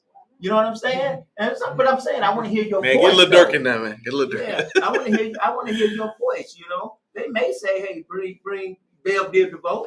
You know, to be a good one, I mean, have a concert and have us in there. It's so many of us that know how to rap, sing, that know how to do all that. Now you done took my. Then, like, y'all can organize pop-up shops. It's so many of us that create clothes, snatch that sew clothes, that have our own branding that can be, sold by any other. I got some of my students' clothes at the crib. Wasn't that's what I was saying? Help ourselves by helping the city as well. They don't understand that y'all can do 3 in 1, kill out 3 birds with 1 stone. So what we did on the south side of Chicago, we started this thing, and again, it's not me. It's because when I got in office, I started an organization called More for Youth for the 17th Ward, the 17th Ward Youth. And that was because I just wanted the youth to do their thing. And they started this thing called Dancing on the 9. And so not only do they, but to your point, we ain't bringing in talent. They got talent. Right. They're performing. They're dancing. I mean, it is huge. And it's keep growing every year. And it's called Dancing on the 9. And then we do the youth. It's not called Resource because they created it, but it's where they come in and show all their talent. You got youth that started their own candy store, making their own type of candy, like she said, making their own clothes, and they're coming out. And so we do that. I think that's in the fall where they come in and it's this whole resource for youth that bringing out their talents and the things that they do. So that's good. Absolutely, but it needs to be not just in the 17th Ward. It needs to be expanded and everywhere. Absolutely. We need things that's like that to show us and to show off our skill and ability. Like it's so much. I have so much talent on my Facebook page, and what I mean by that, I have so many people that's rapping, making songs. My friend Demetrius, he making a song. He got a juke song that's coming out. We like the juke. We got a juke song on. My best friend and my little cousin, they rapid fire. If I show y'all they songs, y'all be these young men can spit. They out here spitting. My bestie, she's designing clothes from pants. She's making them coming together. It got her own clothing line. My brother got his own clothing line. So much talent around me, but yet it's limited. Yeah. And what I mean by that is the city, y'all have so many things for grown people. Y'all have Jazz Fest. Y'all have the Taste of Chicago. Y'all have all these parades and stuff like that for the grown people to advocate them for themselves. Have a youth parade. Okay. And what I mean by the youth parade, have the youth in there, because there's a lot of us that know how to drum. There's a lot of us that's on trumpets and all of that. And there's a lot of us that can, play our music and just come together as one whole. And it's not that much out there for us at all. Okay. You done gave me another one now because I got my Veterans Day parade. I got my Dancing on the 9. Now I can do my youth Dancing parade. on that 9. Dancing on the 9, 79th. Oh, on the 79th. 79th. Yeah, I mean it's getting bigger and bigger, boy. I mean to their point, drum lines come out, kids coming out rapping, doing poetry, some dancing. Everybody got their own man. It is just gone. It's off the chain. I love it. That's good. Yeah. But we do need to offer options. I was thinking, I'm like, how did everything you mentioned Temptations, and then Bell Biv DeVoe, which is probably a little bit further down, which ain't even nowhere near where you at. But No, They'll listen to it though. They'll listen to When it. they did They'll listen to it. That new Oh, edition yeah. story, They'll they listen brought to them in. When they saw that new edition, they do the dances better than. And Oh, I they'll- when they go, and I've been trying to do this, they be like, That's man, it. they Hey, got baby. all the moves. And Hey, look at baby. it, look at it. And I'm Hey, I baby. used to be on. I'm like, wait. And they like, right. Yeah. I'm like, Which is emulating the Temptations. The old era is really coming back. Right. Always. Yeah. Always. Like, Always. my soul, like when I be Always. at work, so I work at y'all know Illuminati. Illuminati. When I be at work, I'm a phone worker, so I be in the back listen to my music while like I be answering the phone sometimes. And one of my old coworkers, I don't know, he probably like 23, 25, something like that, probably 30. And I be listening to my songs. He be coming over here, he be. What you know about that on me? Oh, On me. What you know about Charlie? That name Charlie. That name Wilson. On me. On me. I may not be able to stay the whole other my staff. Oh yeah, no worries, no worries. Been out in the south suburbs. You gotta do it. You gotta make it happen. I'm going to give you my card, not just from the standpoint of you getting out there and you telling your youth to decide who go in the Secretary of State seat. And I'll say this publicly. I want to be the next Secretary of State, but you know what would make me happier more than anything? Is after June 28th when I wake up, they said that Secretary of State seat was decided by those 35 and younger. Who, regardless of who you vote for. The fact that if that's when I know it's major. I want it to be me, but if not, I just want it to be 35 and younger decided this race.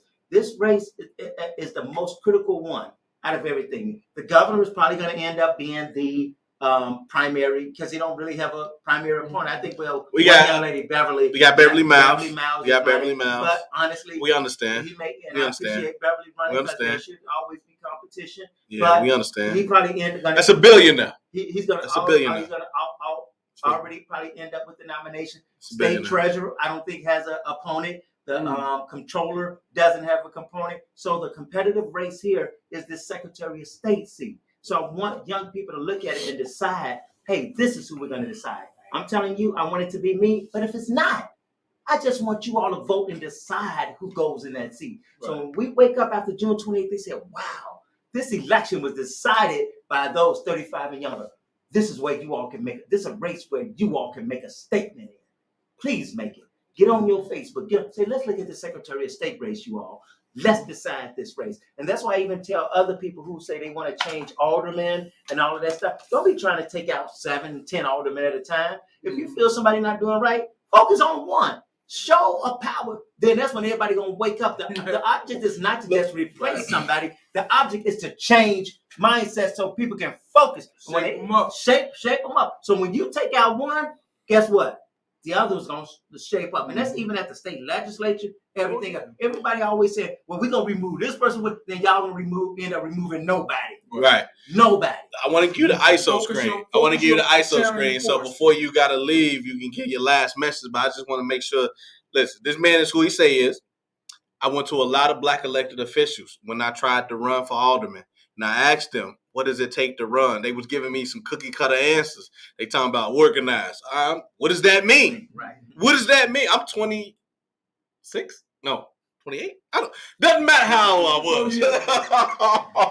Doesn't matter. But I was trying to find out. Okay.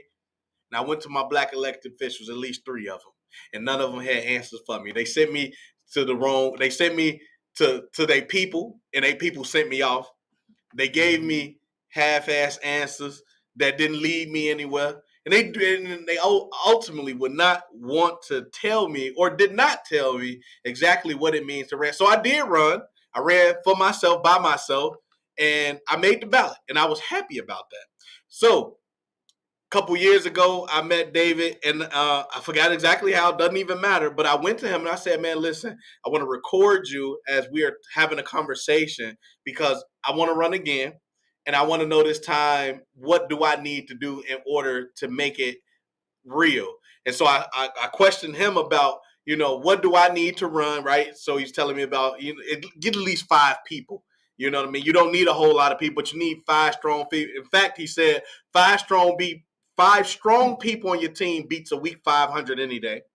right? And so he was just giving me some tips and pointers that I would never get from somebody. So that in itself lets me know who he is as a real person. He also talked about the fact that this is a calling. This isn't something that you just want to get into. Same thing he said when he had the outset. He stay away from people that want to be pastors and people that want to be a politician. He said, because them two people you got to question a lot, right? And so, but this is who he is. And so for me, he already got my vote, and I'm making sure that the people that around me know that this is the person to vote for, because I see authenticity and I know realness, because I'm from this area right here. I'm from the hood. And we already know that discernment that comes from the hood is the real discernment. It lets you know who you're in front of and who's standing behind you. That being said, this brother is real. And I want to make sure he gets the ISO screen so that he can take himself out and let y'all know whatever else y'all need to know about him in the race for Secretary of State. Thank you so much. I appreciate this. And to what you said, I'm a little different. Whether you endorse that person or not, I believe in helping people. Don't be because I'm helping you that I endorse you. And people get those mixed up. So I mean, because you want to run for office and I say, well, I support this person, I'm not going to help you learn how to do it. Do you understand what I'm saying? That don't mean I can't help you learn how, because you never know. You just never know. And so we can't tell. This is why I find it frustrating how we get in front of our young people, because this reminds me of when I was young. Everybody got in front of me, David. You know what made me realize this? Talking to some brothers on the street. Man, I wish I was smart, but these people are smarter than me. I just listen to them. Mm-hmm. Everybody's saying you can be anything you want to be when you grow up. Have you heard that before? Yeah. You can do anything you want to do, but then when you go to them, guess what? They give you every excuse, him and high and everything. Mm-hmm. That's why I make sure I don't do that to young people. The brothers told me on the street as I was helping them trying to find jobs, they said, David, you drank the Kool-Aid. I said, what you mean? They said, you went to church, you stayed in church. You went to school, stayed in school. You went to college, got your degree. They said, but when you ran for alderman, nobody was with you. We was out here with you, circulating petitions. And now you're running for Secretary of State. And the same person you've been telling us to vote for since 1997 is not even standing with you. Now, if you're supposed to be the best of us, and they don't even care about you, I ain't got a snowball chance in hell. That's what the brother on the street said. Man, that was a wake-up call. That's real talk, too. That was real talk. That's real talk. If you're supposed to be the best of us, and I just told him, I said, sometimes the same people that you bless will not always be the ones that bless you back. My point is, I'm going to help our young people. Regardless if I endorse you or what, I'm going to help you know how to do it, because there's going to come a time for you to do it. Right. Do you understand what I'm saying? And so this Secretary of State race is so critical. And like I said, it's the second largest seat in Illinois government outside of the governor's seat. Money-wise, don't even make no difference. Ain't no big difference. About $5,000 difference from what I make as alderman. So it's not changing my life financially. I'm not doing this for the money. I'm doing this for these young people so that they can have somebody to come to. So somebody can have somebody to help elevate them. And so I can have a louder voice on this stage. And just so we can just make sure that we are keeping these costs down low. So that when we're talking about keeping this Secretary of State seat as a service seat, but back to what this beautiful young lady was saying. Are you authentic? Are you real? Do you have integrity? Right. To your point, Steve, do you have character? And I am the only one in this race that meet all of those qualifications, as well as being qualified to run this office. You have integrity. And Illinois does not deserve anything less. Illinois deserves more. David Moore for Secretary of State. So vote for me, Punch 15, and I hope I can earn your support to be your next Secretary of State of Illinois. I enjoyed being on this show with you, young lady. You have blessed me so much. I'm going to give you my card. I'm going to give you my number. I want you to stay connected to me, that if anybody's shucking and driving you trying to get through or break through, you ain't going to have that problem. Just give me a call, and I'll always be there to help.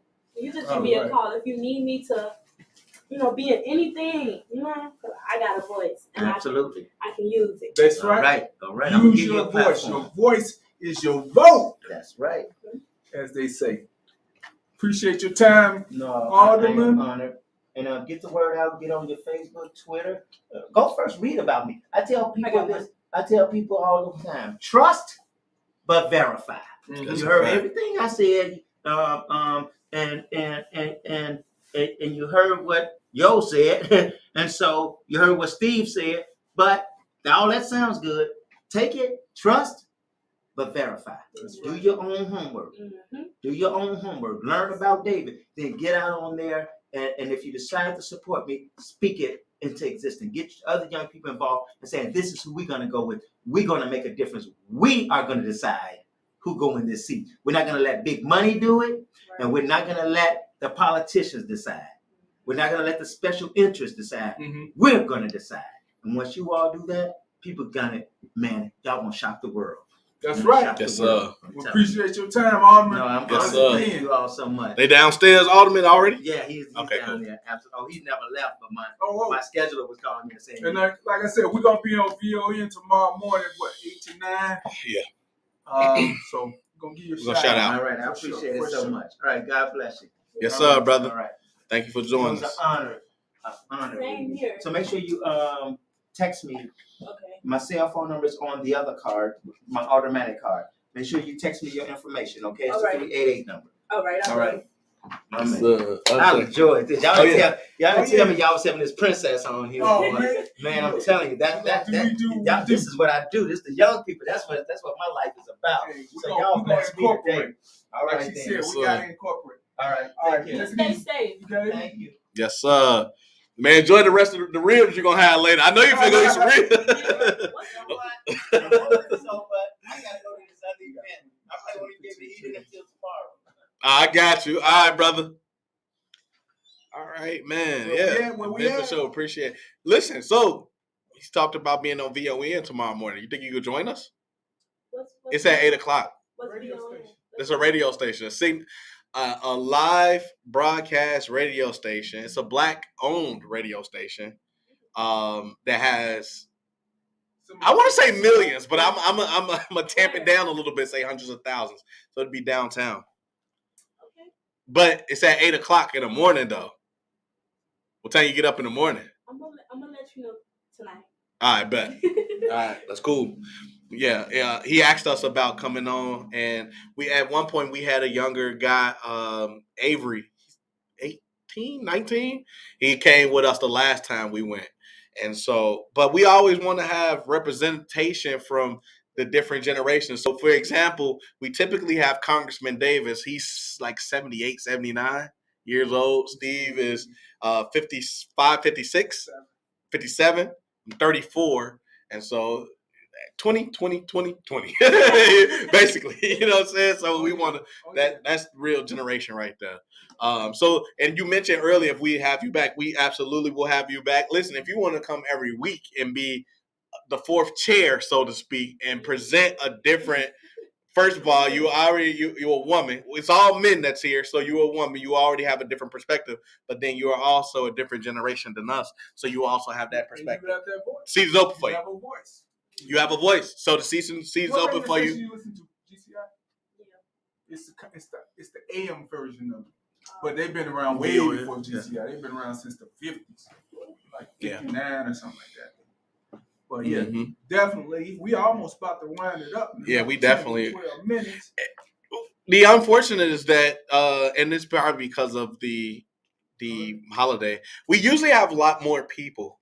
I'm looking at the Zoom, and as well as I'm looking at here in the live, we didn't have as many people as we had, but it's fine. Everybody kicking it up, you know. Most people are on YouTube because I've been getting a lot of responses because they want to do what they're doing. Oh, they just listening. I had a couple of people go up on YouTube. Oh, they listen. Okay, cool. That's cool. That's cool. Or Facebook because they don't have to be seen. They can still do what they want to do. Well, that's good then. Listen, because after this, I'm going to my mom's house. Always can go home. Always go home and get some food. Usually on there, it's like we have a panel of at least 10 people that come on. They constantly, you can hear, they'll be talking. Talking. They would have. We got Cora right here. They would have enjoyed listening to you. Absolutely. Where you at, Cora Williams? I'm here. Go ahead. What you got to say? A wonderful show. Wonderful show, and I'm so proud of that young lady. I hope she remembers me. I told her to call me. Really? Oh, yeah. Miss Williams. that got the award. You were Oh there. yeah, you know what? I missed you, Cora. My mama, Mama, Mama Cora. You left before I got there. I got there late. That day. I was putting together a trampoline set for my daughter, and I got there late. I didn't get there till maybe like 1:30, 1:40. So I missed you. And congratulations on your award. I wish I was there to see it, but I got there late. I missed you. Yeah, I got there late. It's okay as long as Oh, that Mama Cora right there for real. Yeah, I had to say this much. She was shocked and surprised. Yes, But- I was. But you was definitely, it was well deserved. You know, Corey, it was well deserved. You all your years, I tell everybody, I said Corey is the smartest person I know in the neighborhood. Mm. Because at the end of the day, I don't care how many degrees you got, how much school and that, it all boils down to common sense with her. Mm-hmm. You know? Well, you're absolutely right. You gotta have common sense. Mm-hmm. So, but I am just so proud. The show is getting better, and all the guests are wonderful people, and I learned so much tonight.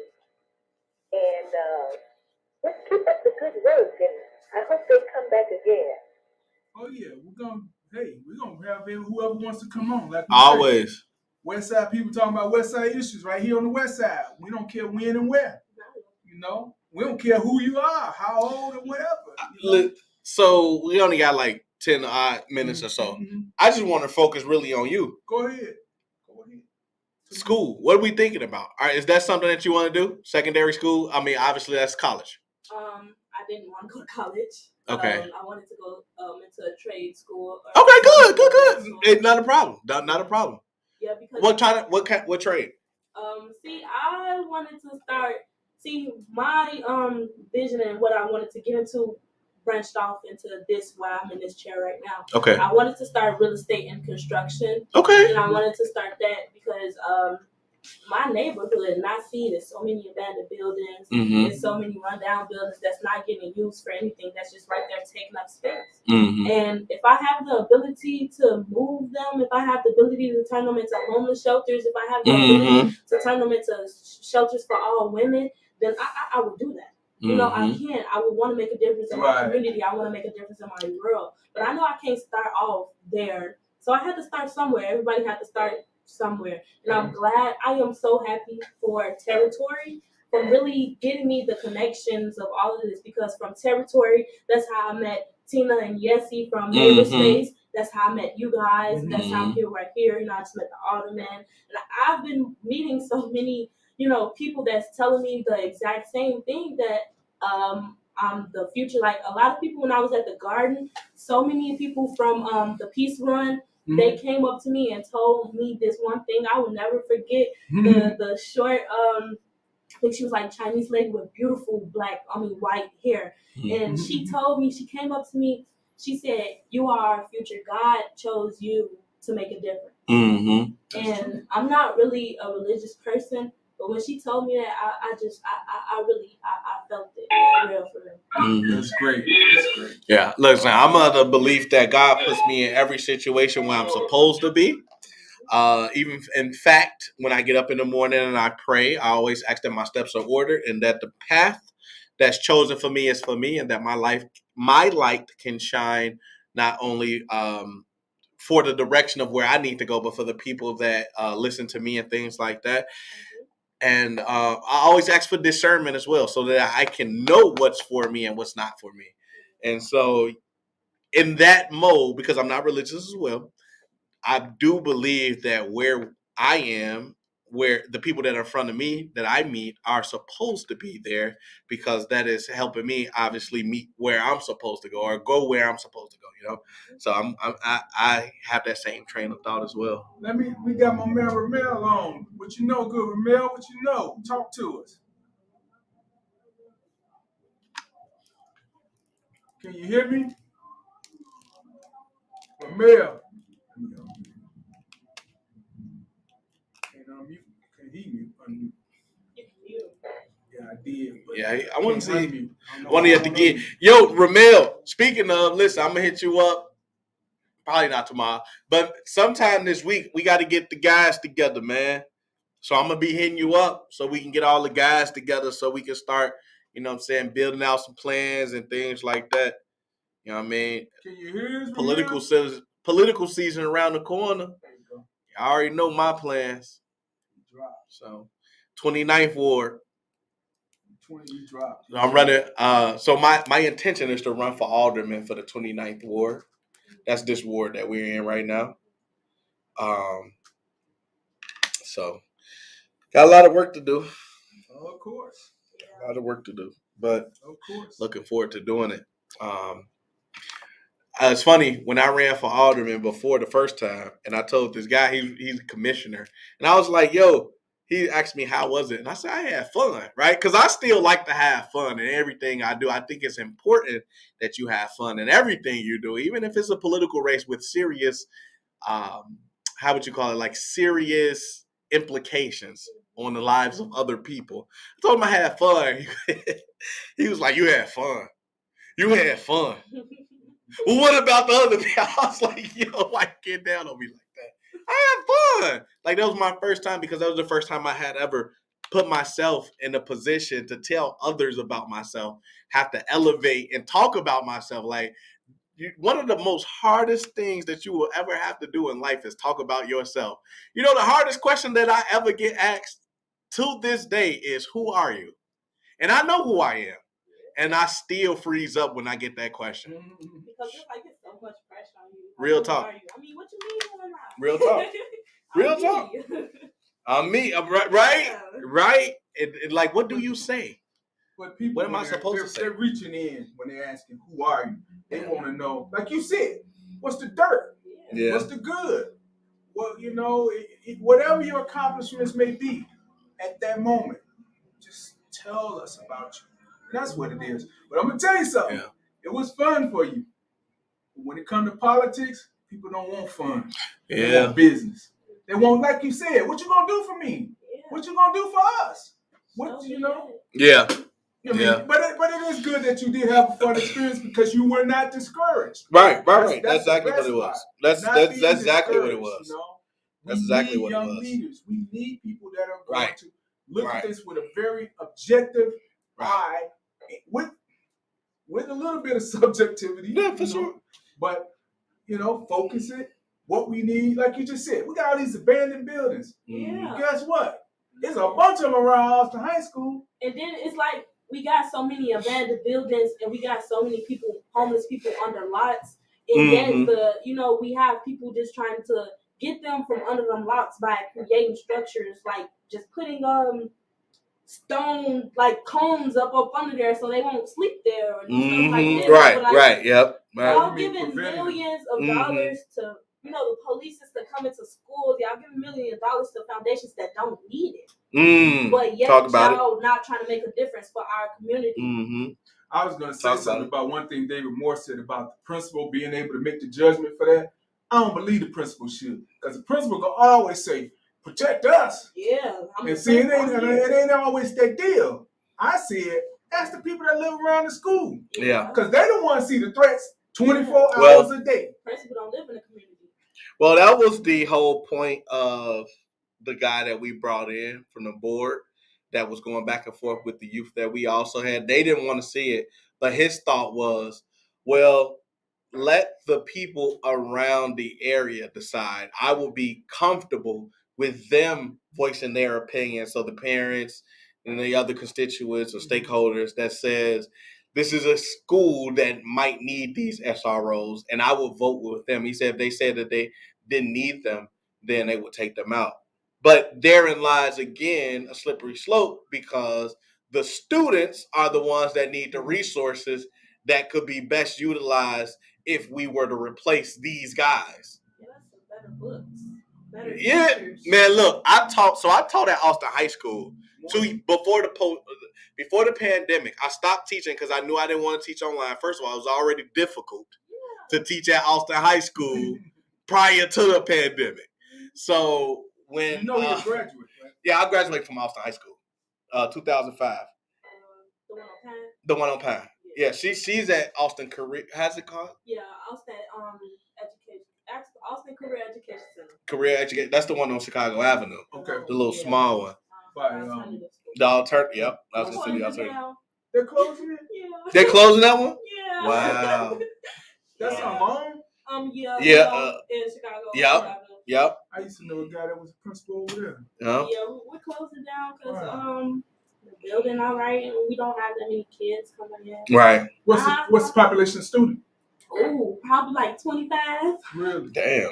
But that's great though. Like, cause That's a lot of specialized attention. During the pandemic, I wasn't going to school at all because I didn't know how to do online school. And when I did do it, I felt very stupid and like I was failing and I wasn't getting the help and the attention that I needed. I can't raise my hand on the computer. I mean, I have a little button, but and the teacher ain't see me. I ain't playing, so that right there put me in a worse state. And I'm like, I really feel slow and I'm not getting no type of help at all. But when I went to Austin, I'm like, okay, I can do this. Yeah. The only thing that I needed was somebody to really teach me the information and teach it to me for real and not just tell it to me. But that's exactly a lot of what these teachers doing. And one thing that I want to know about the school, y'all need to start teaching us more about our history, not slavery, because that's not where we started. We are kings and queens out here. We had our own. That's They offending. need to start teaching us more about our Black history. history. That was one of the issues that the students was raising at Austin High School. I remember man, come on, dog. Why you acting up, man? Mr. Rudis, I ain't finna learn this shit, man. They got me learning about white folks, man. Yeah. Hell no, Mr. Rudis, teach me about black. Hey man, that ain't my lane. Listen, I was teaching math and chemistry. You know what I'm saying? I was a math teacher, so I'm like, that ain't got nothing to do with me. But I hear you though. They were really upset that they had to learn about white. They like, I'm tired of learning this shit, man. One thing Tia just said. Books. You don't have books still that Oh, they just no. We No, got sir. books, but they barely readable. They're raggedy books. It's you know? Man, look, it's already been proven that us in the inner city get the books that the white kids no longer need to circulate. It's been proven. Long been proven. What's sad about that? Did you have the same experience? Yeah, I mean, there were older books for sure. No question. I had the same experience. No experience. No question. Books. No question. All pages No question. missing. Yeah, no scratched question. out. Yeah. Some people gotta have some books. Let me tell you, the whole time while at Austin, and I had matter of fact, my lady worked for this girl, a friend of hers, who had a bookstore. And she said what she would do for this bookstore, because she would sell books on Amazon, she would go into schools and get pallets of books and just sell them on eBay. So while I was at Austin, and I think it was the library or wherever I went, stacks of books on pallets and shit that was not being used at all. Really? Same thing. And you know what? The schools pay for those books. And in some respects, they have to, whatever monies that they have allocated to books, they have to just buy that shit. And so her friend would go in and I'm gonna make these numbers up, but let's just say the school paid $1,000 for those books. She go in and she paid $250 to take them off their hands, and then go sell them on eBay, where she could make that same $1,000. And that's how she would. Yeah, absolutely. She called it books for blonde. She was making hella money off of it. Then it became a millionaire doing that. That's Absolutely. And look, I'm talking well-conditioned books or any book. Yeah, I mean. Well, it depends, right? Because on eBay, you could go on, I mean, not eBay, pardon the body. On Amazon, they'll say new, they'll say used, they'll say such and such, right? So you could charge different price points. So for the new books, of course, you're going to charge a different price than you would for the books that's older. So, but she was selling both types of books, though. I got you.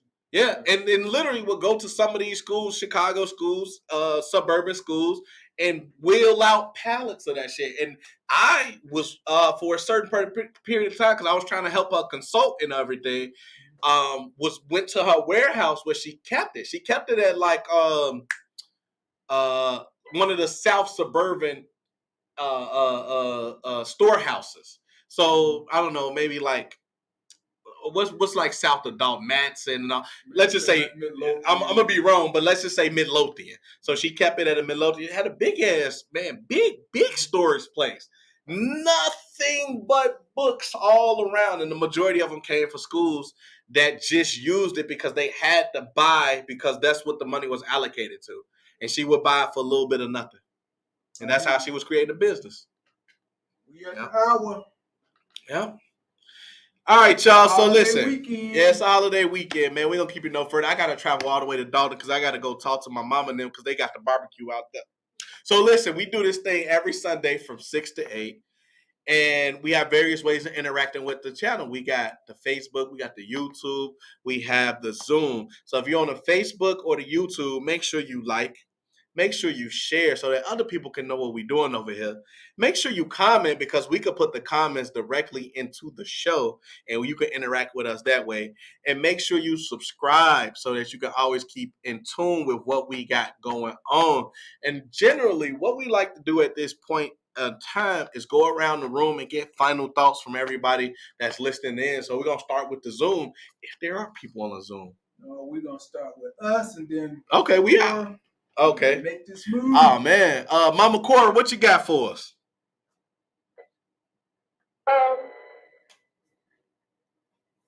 I'm just so overwhelmed with everything that's going on. You guys just keep up the good work so that I can become a better person on the block. That's beautiful. That's right. That's it. How about you, Tamika? You got anything in closing? In closing, take care of your youth. Look out for your youth. Feel me? That's right. And one thing I gotta say is, Black mental health is our wealth. Shout out to my mama, I love you. All right. Hey. All right. Gotta give Mama a shout out. And I want to say, everybody, have a safe Memorial Day weekend. And don't forget, tomorrow we'll be on WVON. That's 8 to 9. 8 to 9 o'clock. T.O. Hardman Show. So listen up. Man, listen, we didn't do it at the outset, but I'd be remiss if I didn't do it at the end. We have to at least take a moment of silence for all those young lives and administrators that were lost with that gun violence or this mass shooting that happened in Uvalde, Texas. And not only that, because here in Chicago, we experience so many bouts of mass shootings, and we don't categorize it the same just because there might be 6 people that got shot, but only 2 that died or 1 that died. It's still a mass shooting, right? And it still falls, and it still falls in the same context of the Uvalde, Texas shooting. It is all terrible and possibly preventable, but we have a lot of cowards in public positions that won't do what is necessary. They won't allocate the resources necessary, and they won't give the attention necessary to prevent these things or to even help the communities that have to deal with these things. So let's just make sure we give a moment of silence to where it's due.